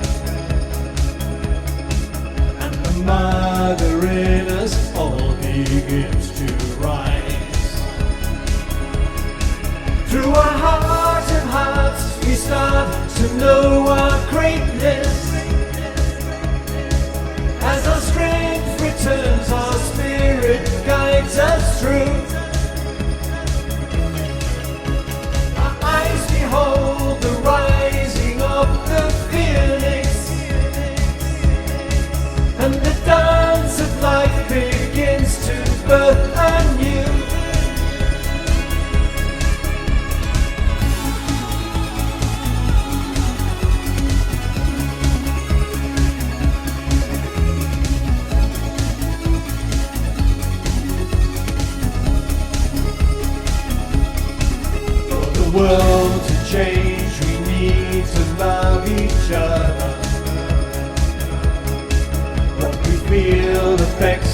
galaxy we see out there.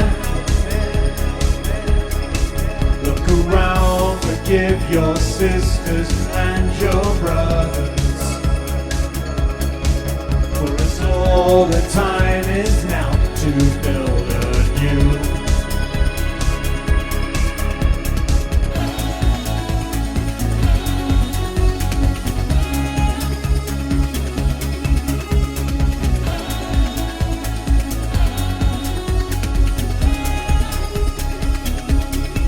Through our heart of hearts we start to know our greatness. As our strength returns, our spirit guides us through. Our eyes behold the rising of the phoenix, and the dance of life begins to birth anew.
Well, that woke everybody up. Let's send lots of love and twinkles and hearts and applause and all sorts of good things to beloved. Yeah. That was amazing. Sleep after all of that amazing short films.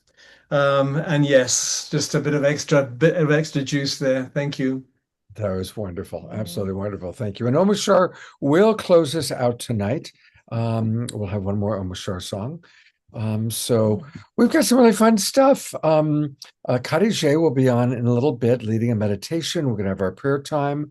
But my good friend Lori Grace, who I live with here in Tiburon, is with me. And we're really excited because remember, I got to look down at the little one here. We're going to introduce Swami Beyondananda and his alter ego, Steve Bierman. And we're really excited because he's going to be doing an event at Lori's nonprofit organization, Sunrise Center, a wonderful place. I've been going there and teaching there for many, many years. It's the happening place in Marin County for the kinds of things we have on The Awakening World: important movies, important topics, anti-aging, nonviolent communication, election integrity, UFO news and UAP stuff. I mean, all the really good stuff that we carry on this show. Lori has events happening at her place in Corte Madera. And she's got one coming up with Swami. And tell me a little bit about, and before we bring Swami up, what about Swami do you always appreciate? Oh, I just noticed that when I'm with him, that laughter bubbles up after in me, unplanned, and I just say, wow, oh gosh, how precious this is. And how precious this is during this time in our country. Yes. With some of the stress that we're going through. Yeah, I'm blessed by that. Yeah, he does a great job of taking topics that are normally divisive and getting us to laugh at ourselves and laugh at it without focusing on just one political party or one particular person. Yes, and greater unity and connection. Exactly. Well, since we're talking about him with so much love, I think we should bring him up. So, well, that's not Swami Beyondananda. Yeah. Okay, very good. Well, that was a wonderful introduction. And that's really, really true. I think that what the world needs now is love and laughter. That's the only thing our hearts are truly after. That's the bottom line and the top line. And as for politics, I call myself a political nomad. That's right. I nomad at you, you nomad at me. And that way we can create no madness on the planet. Right? Brilliantly put, as always. Beautifully put. Yeah. And by the way, I want to tell you about this event. It's called Swami Beyondananda Wanted for Questioning. Because if you have an answerable question, the Swami will have a questionable answer for you. You know, a lot of people are feeling confused these days. I just saw a survey that half the people in this country are feeling confused and the rest aren't sure. Perhaps you've heard of Heisenberg's uncertainty principle. They're not even sure about that now. So I think that part of one thing we can be certain is that laughter brings the love out from inside of us, and it lets it radiate out in the field of joy, right? We should all live happily ever after. And this is a very unusual program because it is the first of what we hope will be many. I've always wanted to have like a call-in show. Well, this is a call-in show. It's going to be happening live. I will be zooming in from wherever I am at that point. I love the idea of being ubiquitous, everywhere, all of the time. That is really very cool. And so anybody can be on the call, and the people who come in person, live in person, will be able to ask me questions face to face. Everybody else, there'll be room for them as well, but they could put their questions in chat. If something is puzzling you, ask the Swami and have it puzzle me too. Yes? So this is a very, very important time. Now, I know that each of you, being enlightened, because you're on this call, you realize that all of the answers we need are already within, right? Well, it's matching them with the corresponding questions. That's the challenge. And so I will be there for that program. Come bring your friends. You know, you can have a bunch of people in your living room all watching this program at the same time. It's happening live. It's not a set. It's all questions. So the audience is going to be providing the material. As I've said many times, the reason we're in the material world is to get more material.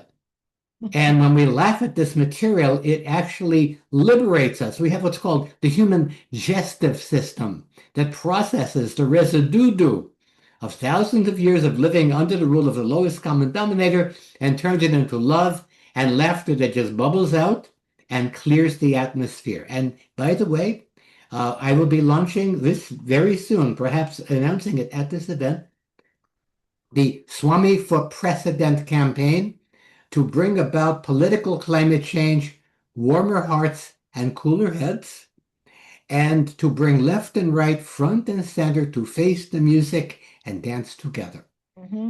Now, I know people have said this. They say, Swami, you are proposing a sane world. You must be crazy.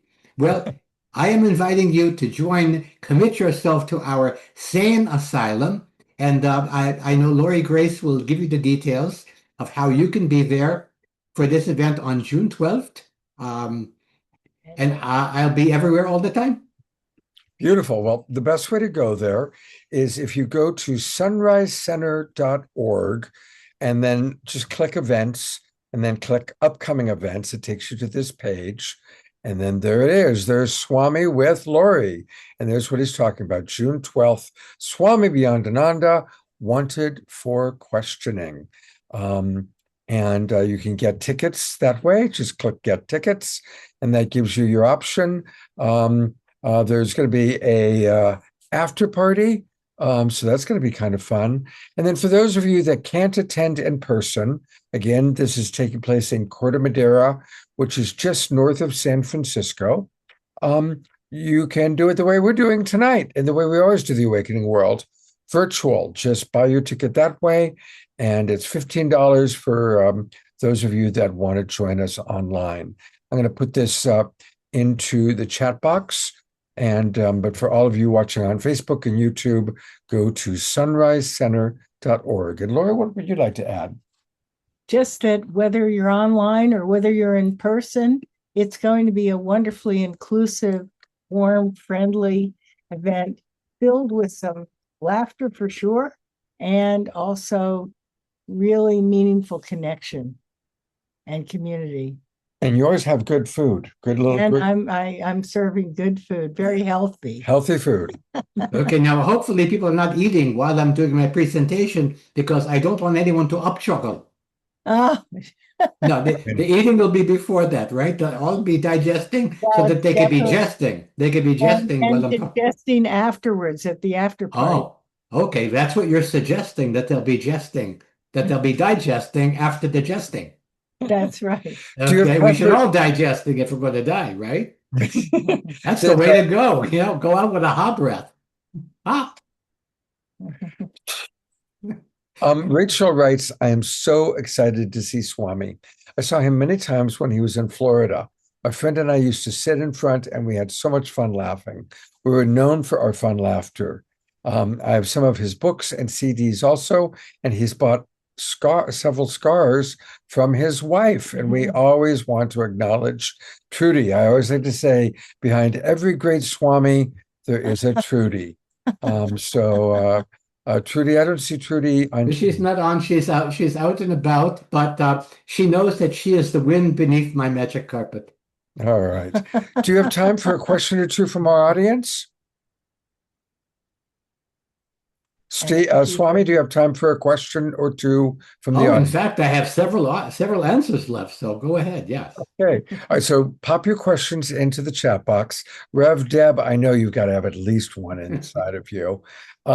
Tia Therese writes, Swami, my claim to fame, at least to myself, is that I met you in 2004 in Kauai at Greg Braden's Dancing with the Universe seminar. Plus, I've memorized, yes, I'm a plagiarizer, a lot of your material. Wake up laughing. Namaste, now must go. I think we all have stolen that from you. Oh, well, that's good. That's good. Well, everybody loves a clone. So that's good. You've opened your clone chakra. And by the way, you know, jokes are like loaves and fishes. One person can enter a room with a joke and 100 people leave with it. So this multiplies. This is multiplying love and laughter. And so, you know, the workshop that I do, by the way, is called Wake Up Laughing and Leave Laughter in Your Wake. And I'll probably tell you more about that when we see you on June 12th. But that's a wonderful story. I remember that time in Kauai. That we did it at a theater where I think the week before was What the Bleep, and the week after was Nassim Harriman. So it was I was a sandwich between two heavy-duty light workers, I think, right? That's pretty powerful. A Swami sandwich. Yes, and by the way, you can. I like the fact that you've used my material, and as long as you give me credit, which is the next best thing to cash. Beautiful. All right. Well, we've got some comments and questions. Dorina Joy coming in from Ecuador writes, wow. Thank you, Swami, for the many years of ONE to full sense of humor, and you are priceless, and your free daily laughsatives. These have brought so much joy and laughter for so many years as my best way to start the day with a laughter break. I've had so many friends join your free newsletter with laughsatives, and here's how to sign up for them. And so that's a good opportunity. Oh, that's wonderful. Yeah, so thank you. Well, I'm certainly glad that I'm helping restore regular hilarity to prevent hemorrhoids. Um, All right, and so truth decay, by the way, all that stuff. Yeah, sign up there. You'll get the laxative. So you can wake up laughing, and if you tell it to somebody else, leave laughter in your wake. Feel free to share. beautiful. So for everybody watching on Facebook and YouTube, wakeuplaughing.com/daily-laughative. And that's where you can sign up and get a wonderful daily thing. And thank you, Dorina Joy, for bringing that up. Yes. Rachel, I'm going to answer that a little bit later. Swami, this is from our beloved Reverend Deborah Moldow. I'm so glad of course. to see her. And we're all Hey, look at that. some of us are going to be with Rev Deb in Santa Fe in a few weeks, which we're excited about. Yes. And Rev Deb, why don't you ask him directly since I brought you up on camera? Swamiji, so good to see you. Oh, it's good to see you too. Please tell us the way to world peace. Oh, the way to world peace. Each of us brings a piece of the peace. I call it the piecemeal approach to peace. A little piece here, a little piece there, and then at some point we have one big piece everywhere. Peace on the planet, peace in your heart. The face in the mirror is the place to start. That's all we have is face to face to face. Now, as you know, a few years ago, there was a meditation for peace where there was actually 500,000 people on this meditation for peace for a full hour. And during that hour, not one act of violence was committed by anybody on that call. Beautiful. So if we have everybody meditating all the time, we have it handled. Okay, but so I will, because you asked, I will offer my peace mantra. Okay, anytime you're feeling not peaceful, do the peace mantra. It goes like this: peace on it. That's all. Peace on it. And then as a blessing to all of the warring parties around the world, pax on all of your houses. There you go. Beautiful. Thank you, Rev Deb. Looking forward to seeing you soon. All right. Well, Swami, I think we're getting ready to move on to the next part of the show. Do you any final thoughts? Well, the final thought is this, is that the average child, I read this somewhere, laughs 150 times a day. The average adult, not quite that much.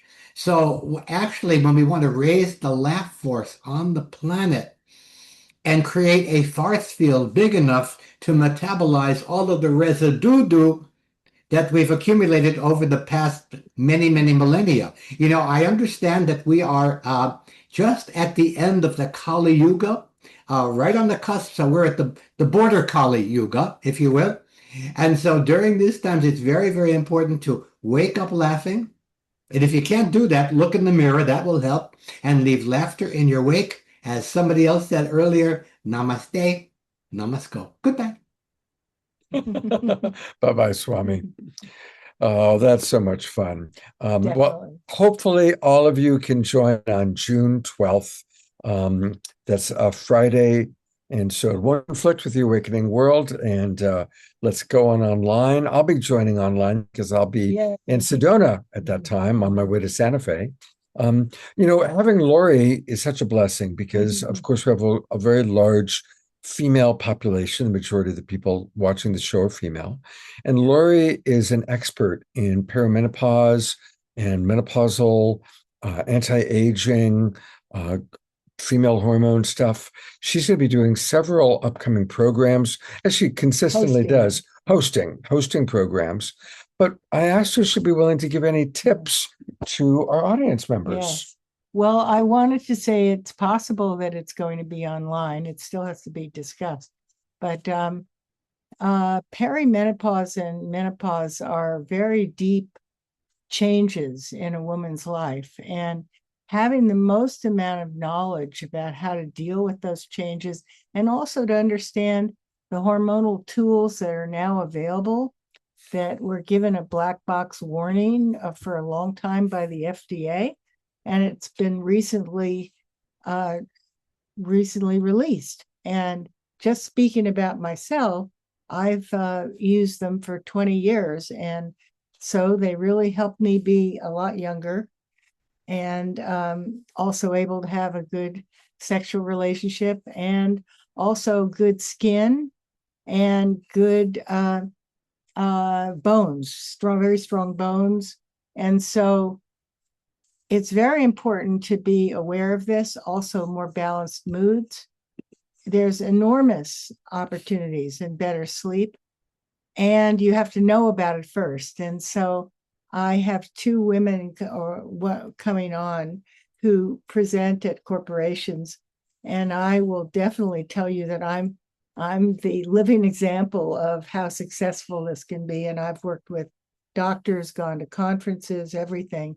So I'm hosting them, but I also want women to be as empowered as possible and to recognize that a black box has been lifted, and that since we deal with a primarily male-centered medical world, we need to also come together in community and community with the men who love us as well. So. Beautiful, beautiful. And yes, Susan, Lori's talking about bioidentical hormones. Absolutely. And I know that Olivia and Rev Deb might be needing to leave to get their beauty sleep. So I noticed your notes in the audience. So thank you so much, Olivia, for creating an amazing show. And Rev Deb, love you so much and appreciate you both. And they're members of the Evolutionary Leaders Circle.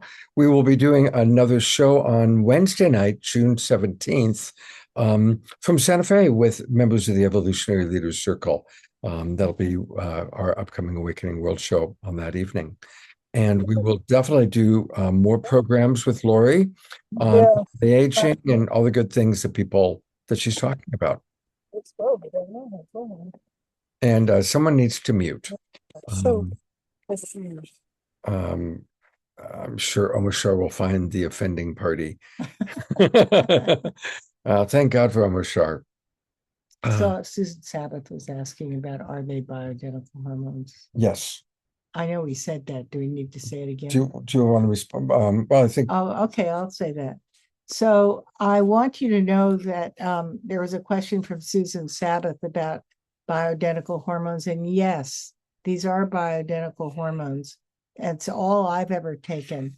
And the Women's Health Initiative that turned out to be quite the failure was using synthetic female hormones, some of them from horse urine and other kinds of things that helped create risks like blood clotting and breast cancer. And so it was stopped. This is about 10 years ago or more. And so this is why many women have been in the dark. But I was going to conferences and already knew about all this stuff. So it is available, and it's becoming more available. And even Kaiser prescribes it on occasion now. Yeah. So there is a new possibility for women to have an expanded life and a beautiful life that's even more beautiful. Fantastic. Yes. Yay. Thank you. You're welcome. All right. Well, thank you, Lori. Okay. And we're going to go on to the next part of our program. Every week now on the show, we're doing fundraising. I noticed there's a wonderful message from Scotty Satori, who we did some fundraising for recently. I don't see Scotty on camera, but I'll bring him up at some point if he comes back on camera. And I know he was really appreciating the money that we've raised for him. And there is Scotty. Well, before we go to Khadijih, Scotty, I know you had a message, and I want to give you a chance to just speak to your Global Peace Tribe. Oh, yes. If I can give each one of you a hug. It's been a great journey, and thank you beyond words for all that my family here has done for me. So,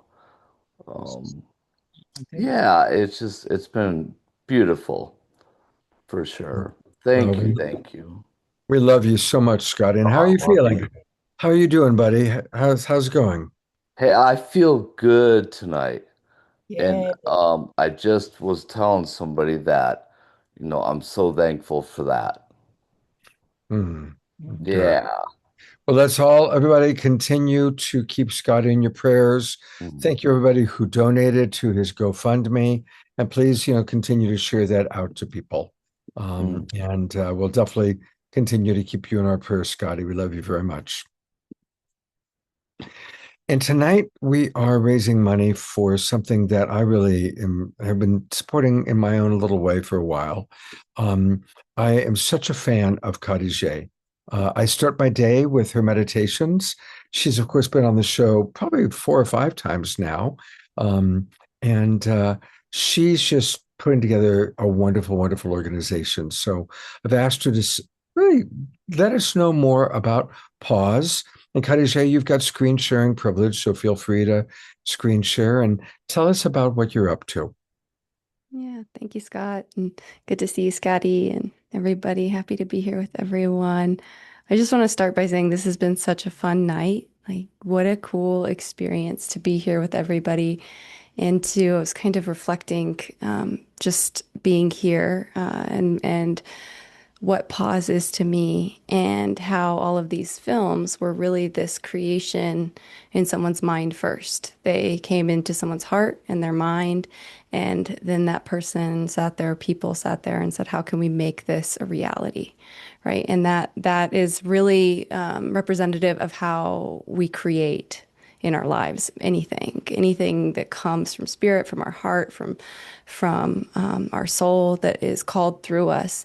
It arises first in the heart, in the mind, and we see it as something that maybe only we can see, and sometimes that vision can be so big that we can't even begin to figure out what that first step is. I know that was really what Pause was for me. And so Pause is Pause, Pause, Pause Animal Wellness Sanctuary.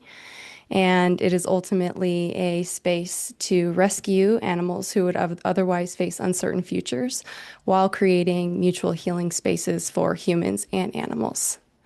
For me, my animals in my life have been so healing, and some of my greatest teachers right after my children.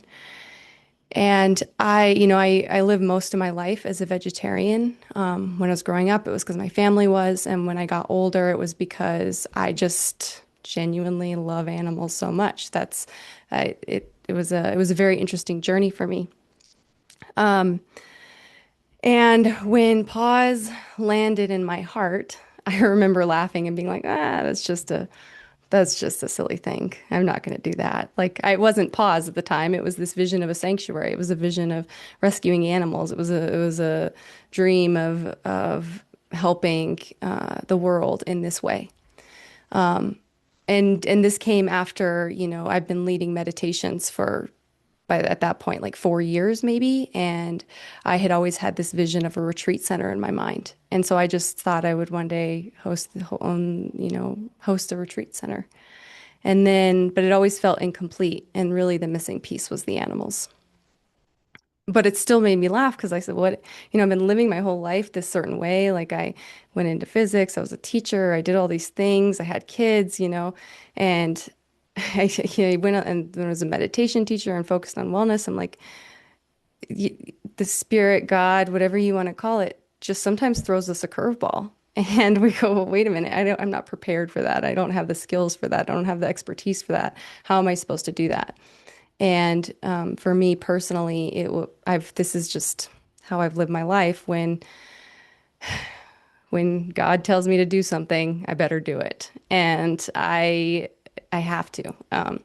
We've all heard that, the saying of like, if you don't listen, it just gets louder and louder and louder. And that's really what happened. It didn't take very long for it to settle and be like, okay, this is really what I have to do.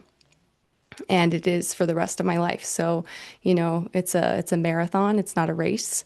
So I understand that building this with integrity and intentionality is more important than trying to get there. So we officially began in 2025, at the beginning of 2025, as a official business. And then in September of last year, we got our nonprofit status. So we are a 501c3 nonprofit in Colorado. Right now we are, and I'll show you the website in a minute and kind of give you a little bit of insights into what we're doing before, and then we'll go into the meditation. But right now we are doing a fundraiser because we've had a private donor come to us and to let us know that they would like to support our mission by donating $100,000 to help us secure a permanent property when we raise an additional $55,000. So we're on our way. We're working towards that goal. But a permanent property really is fundamental in the vision because right now we're running out of my house, which limits what we can do. We actually can't do very much because we have to get into the permanent property to get all the proper licensing to actually be able to scale it. So right now we're limited by how many animals we can have at any one time.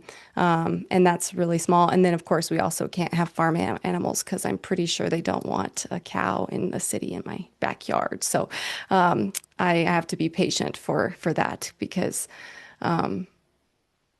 I guess my close friends know that it's, some people dream of owning a dog and having a dog, and I'm grateful. I love my dogs, absolutely. But I've, for many, many years, dreamt of having a cow as my friend who hangs out with me. They are extremely intelligent creatures and very protective of their family and very loving animals. And I think sometimes they deserve a little more credit for how awesome they are. Anyway, so let's see, I'll share my website just for a moment, and then I want to do at the end just kind of a heart-centered meditation to really kind of feel into the heart and then just send that loving intention to all of our own passion projects, to all of those earlier. This wonderful question was asked of what do you want for your future? It was asked to all the presenters of the films. I think we all have that in our lives. We have some vision for our future. So I just want to spend a little bit of time sending some love to our own life and then those around us. But let me just share my screen and I'll pop some links in the chat for you. It's so fitting, right? Because the universe always gives us exactly the perfect thing. So I'm sitting there trying to I'm not trying to come up with anything, but I'm sitting there kind of awaiting the name of the sanctuary because I knew this was going to happen. And I'm like, I wrote down the word pause, P-A-W-S, on a paper. And I'm just kind of like, well, what is this? Because there's so many businesses around the world with the name pause in it. Like that's surely taken. Where am I going with this, And I heard pause for pause, which is what I do with my dogs every time they come inside. I have them pause at the back door, pause for their paws, because we're in Colorado, and when it's wet, it can get kind of muddy, and then we have mud all over the house. So we pause and we clean their paws, right? So that's our little thing. And I heard that, and I was like, okay, so pause, right? And then it just flowed. It was like animals, and we're talking about wellness for humans and animals, and it's a sanctuary because that's what it is. So that was how it came. And then of course the wonderful acronym. I have lost everybody. Hold on, I want to see all of you as I share my screen. We can see the screen okay, right? I'm doing it right. Okay, thank you, Omashar. So this is actually just our website.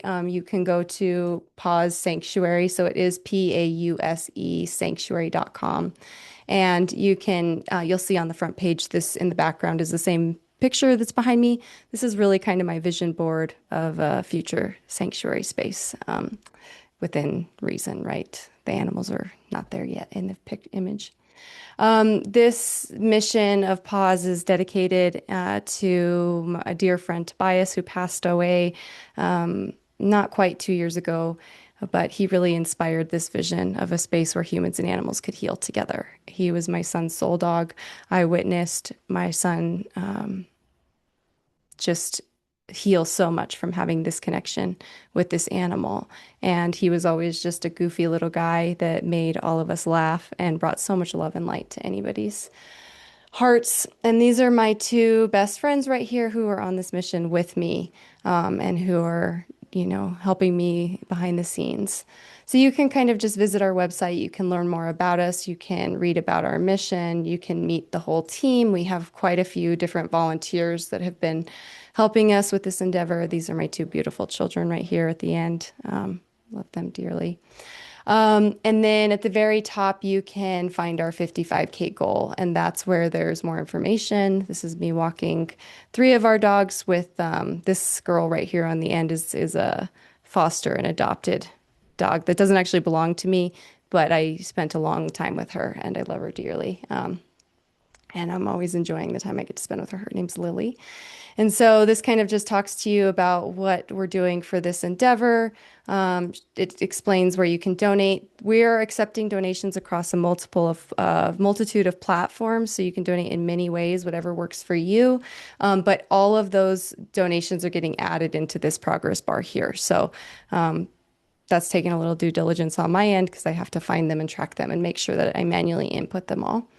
And then this explains what this money is going to go towards. So it tells you how the money is going to be used, going towards the property, compliance, animal care, and ongoing operations. And again, this is just to help us secure an even larger donation that's really going to help us make a greater impact in the lives of animals and humans. And then here's just some fun little pictures so you can see some of the different animals that you're supporting, and then kind of thinking about how it's animals just like these that you're helping serve. Animals don't always have the best way to advocate for themselves, and they kind of need our human voice to speak for them sometimes. And then, it explains a little bit of a deeper why, and there's some answers to the questions here and some more information. Of course, I put my contact information in the chat. So if you have any direct questions, you can just reach out to me. That's not the pause email. That's just my personal email. The pause email, I can put that in there as well if you wanted to email pause directly. Okay, yeah, I think that's what I wanted to share there on the website. And again, it's in the chat. And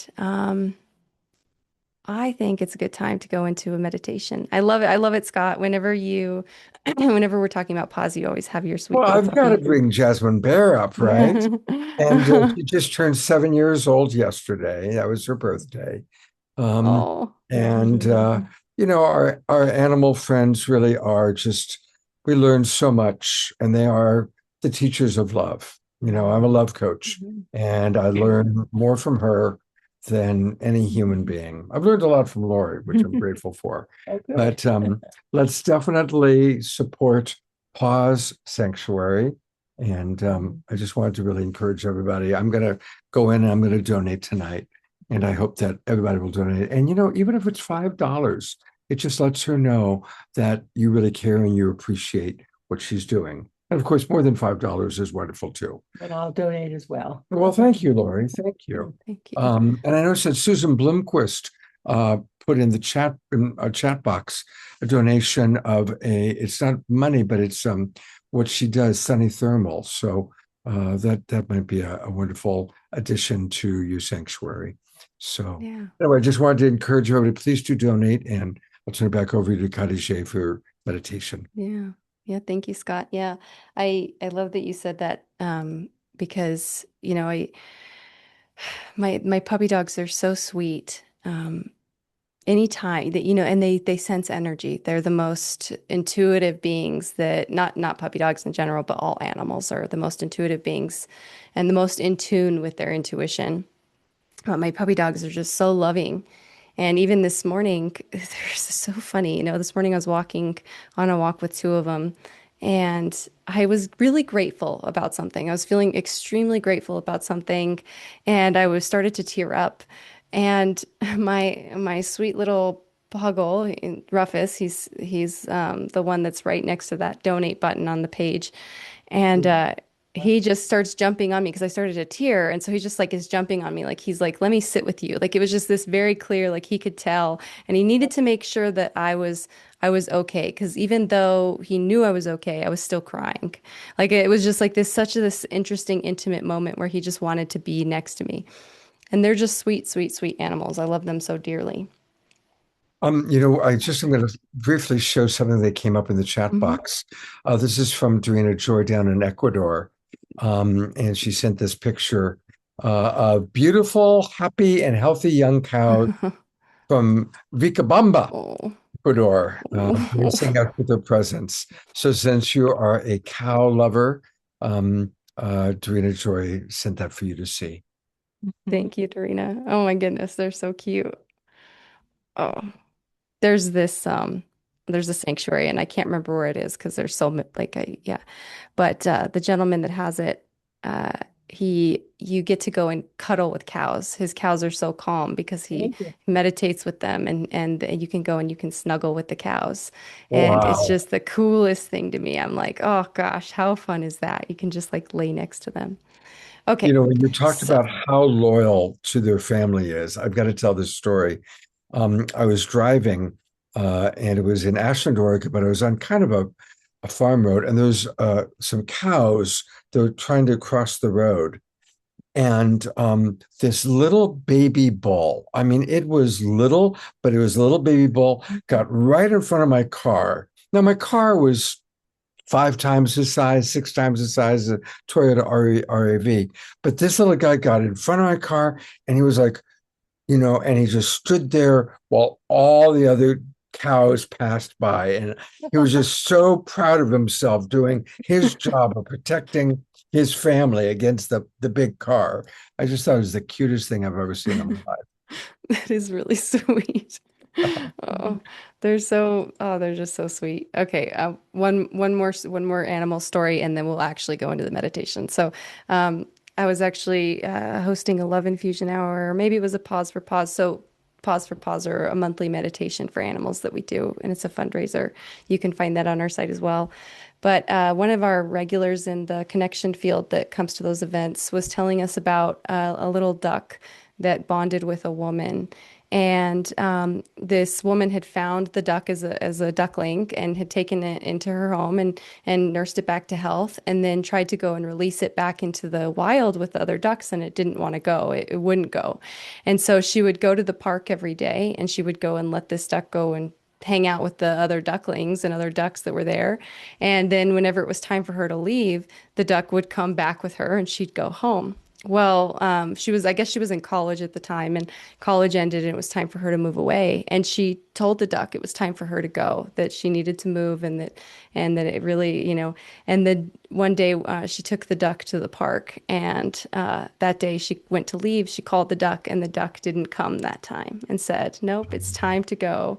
It's time to go. And so what a cool, like, just another story of how they are so intuitive. They know what we need. They know when we need them. They know when it's their time to be released or release us, right? In whatever way that may mean. So just fun little stories. But one of the things that you said it already, Scott, but I'm so grateful for with the animals is how deeply they can connect us to love and to our hearts. And if you've ever had a special bond with a pet, or a friend that has had a pet that maybe you bonded with their animal. I know the first time I bonded with a dog, it was actually my aunt's dog, because we didn't have any growing up. Or even just being out in nature, right? There was a couple times where I saw some turkeys out in nature that just was the most magical and mystical and loving experience, right? So we can have these wonderful experiences with animals that remind us what love is and what unconditional love is. So as we go into this meditation, if you're struggling to find the feeling of love, which is, I don't think that's what's going to happen, but if you need a boost, you can just remember those animals in your life and what that feels like, right? So if you haven't already, it is that perfect time to find a comfortable space. And when you're ready, allow your eyes to gently close. As your breath deepens and slows, allow your awareness to settle right in your sacred heart, in the very center of your chest.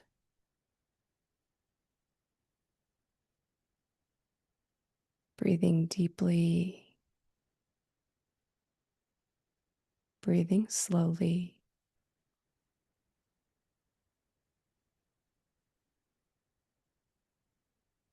Present in your heart.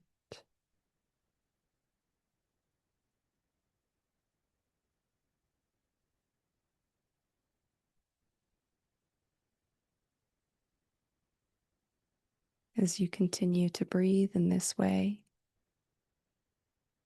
invite the feeling of love to arise.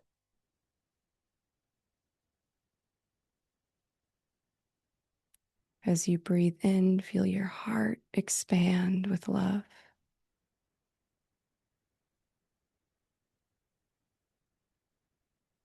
As you breathe out, let everything else fall away and settle more deeply into love.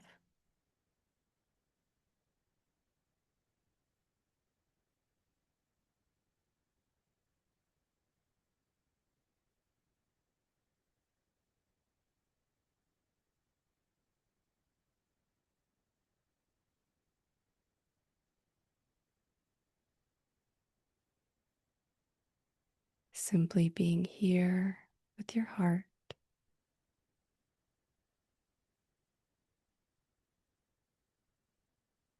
connecting with the energy of love.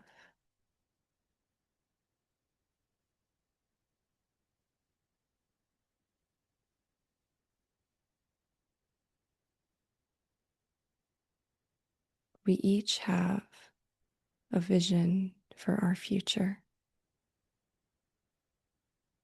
a divine mission to fulfill. As you breathe into this energy of love, begin connecting with your own vision, your personal purpose, whatever that may be.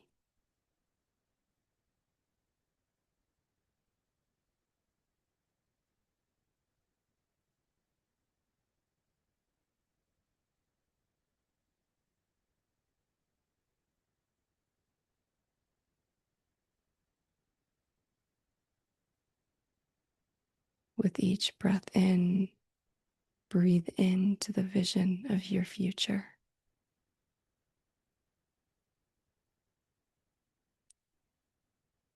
With each breath out, let everything else go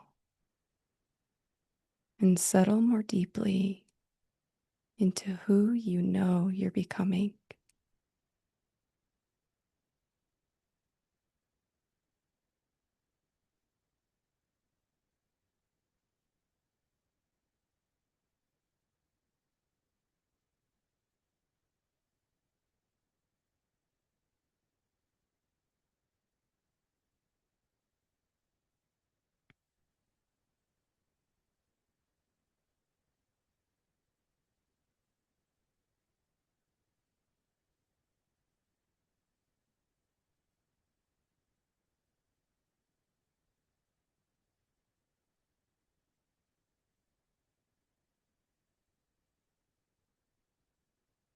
Every breath amplifying the purpose for your life as it fills with love.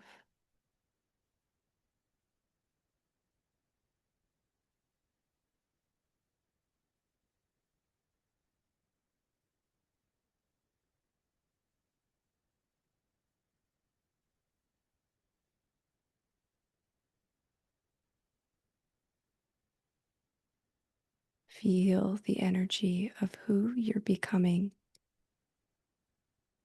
as it's present within you and all around you.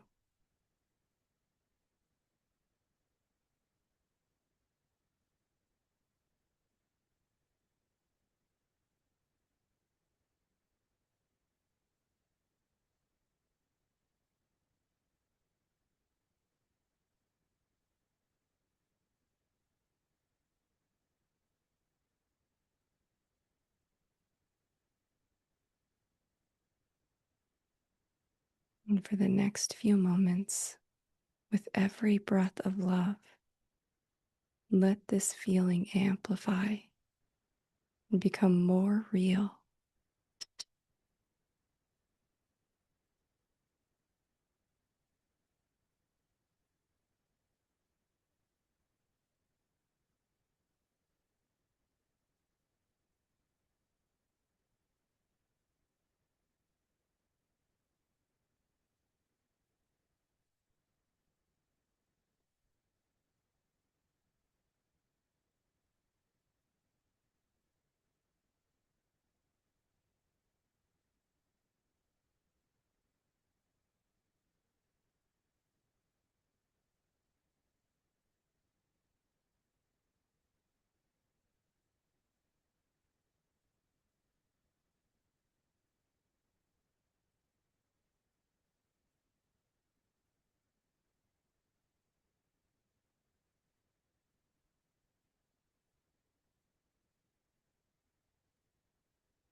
Now, with the next few breaths, seal this vision for your life in your heart, in your body, your mind, in your own personal field.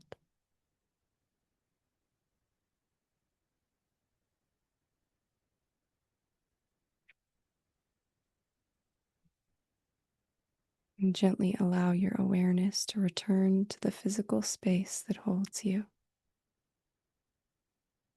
bringing with you this new knowing of who you are and who you are becoming.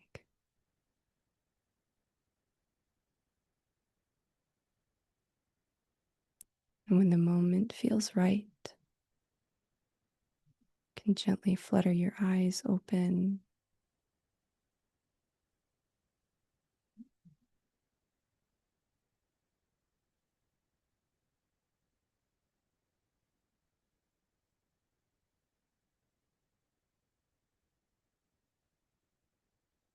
Thank you, everyone. Thank you so much, Khadijih. A reminder, you can find all of her beautiful meditations. Go to YouTube, to Soul Journey Wellness, or her own personal website, Soul Journey Wellness, Khadijih. And her meditations, she's got one for everything. And as you can hear, her beautiful, beautiful voice and her incredible ability to just create presence. And there they are. Thank you for putting them back in the chat box. And you can contact her, Khadijih at journeyintothesoul.com, or khadijih.com. So and let's all donate. I just donated myself, and I invite everybody else, please, to donate. And we're going to Thank you, everyone. take this gentle energy that she's created and go right to Diara for prayer time. Thank you, Scott. Thank you, Khadijih, and everyone. And I have my gentle, dear, dear friends behind me now. So in honor of your mission and all the animals of the world, and taking this beautiful love space, bringing it into the depth of our tribe. And tonight we have a few very specific prayers.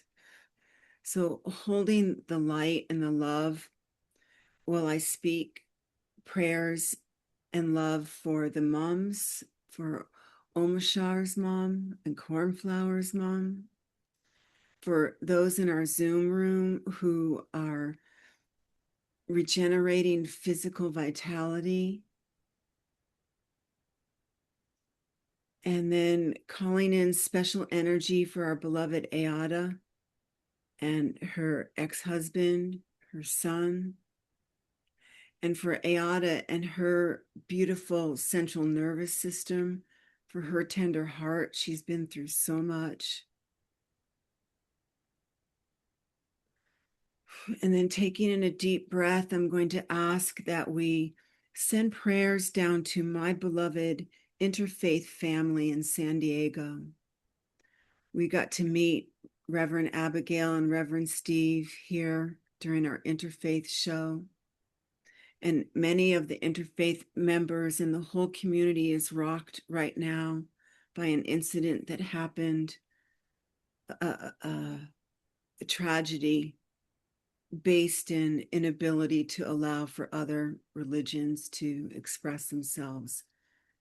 So sending love to the community that's in shock, that's feeling deep grief and deep loss. So we scoop up all those that we love in our families, in our towns, our trees, all of life that we love. And just asking that this love, this beautiful space that we've been brought into, the creativity, the joy, that we take that and spread that out to the places where we know that there is great suffering happening at the same time. And I can feel our capacity to shift that. I can just feel all the heart resonance going out.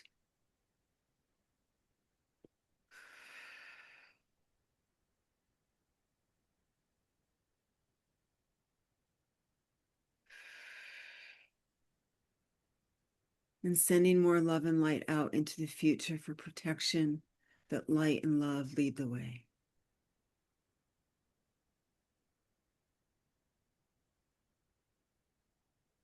And as always, making sure we drink from our own well cup. I hand it back to you, beloved Scott. Beautiful. Thank you. Thank you very much, Giara. And I just want to acknowledge, let's really keep our beloved Eleanor Joy in our prayers for what she's going through. And of course, our beloved Scotty Satori, both of whom are in the Zoom room with us. And one more time, just want to remind people, please, if you haven't already, please go to pause, P-A-U-S-E, sanctuary.com and donate. And thank you, Lori is going to donate. I just donated, and I'm sure many of you have as well. So thank you for that. We're going to close in a moment with an Omashar song, but I just wanted to let people know, I always like to let people know what's coming up next. And coming up next, we have another edition of Authors That We Love. And so that's going to be, oops, let me get rid of that. There we go. Oh, and I still am on Giara. Okay. On this Wednesday night, we have another edition of Authors That We Love. And it's going to be really a good one. Kamala Devi, who's a good friend of mine and colleague. Celine DaCosta from Spain. Victoria Friedman, she's part of the Evolutionary Leader Circle. And Gary Whitney. These will be our 4 authors that we love. And then a week from tonight, I'm planning on coming to you from Contact in the Desert. Of course, we had that wonderful show this couple days ago on Wednesday night, and I'll be coming to you from Contact in the Desert. So a lot of fun. Thank you again, Lori, for being with us tonight. And I'm going to turn it over to close us out to our beloved house musical artist, our beloved Omashar.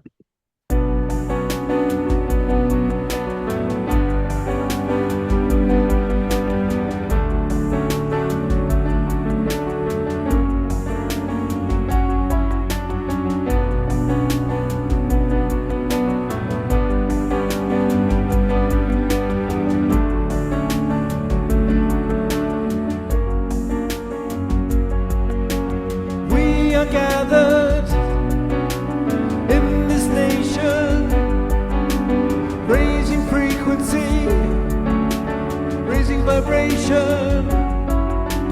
Hearts are open, hands together, loving each other, sisters and brothers. What we are is light in form, and light in form will lift us all. So don't give up on walking tall. The time is now, so heed the call and wake up to the light of this new day.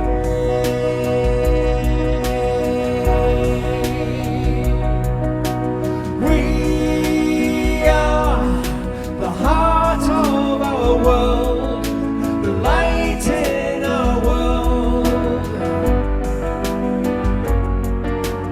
We are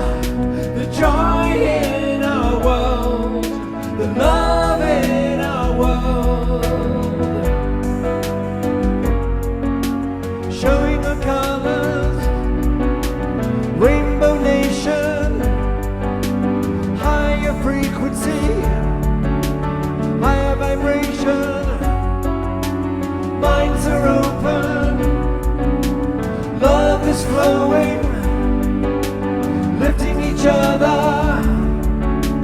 Yes, we are growing, because what we are is light in form, and light in form will lift us all. So don't give up on walking tall. The time is now, so heed the call, and wake up to the light of this new day.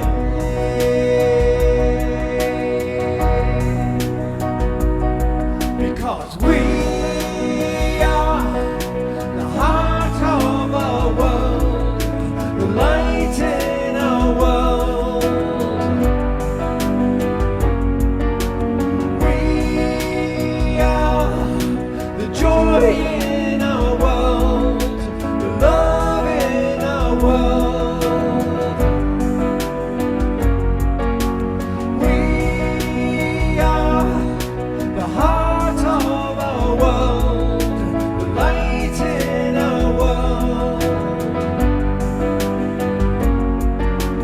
We are the joy in our world, the love in our world.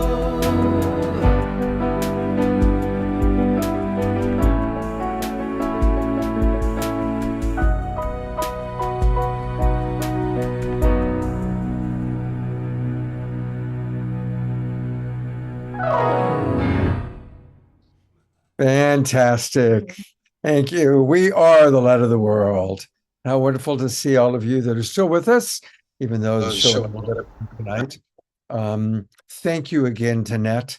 And I just want to, she put up where we can all see the films. So if you want to go back and watch them, this is the list. It's on YouTube, and you can go back and watch all these wonderful shorts. They are really, really, really wonderful. And you saw some of them tonight, but every one of them, Stitching Hearts was wonderful. And anyway, they're terrific. So there's the link, and it's in the chat box. Danette, thank you. I love collaborating with you. It's always really fun. Omashar, thank you. And I hope to see all of you on Wednesday night, and let's all donate to Pause. Let's pause for pause. And I'll see you all on Wednesday night. Take care, everybody, and have a beautiful Sunday.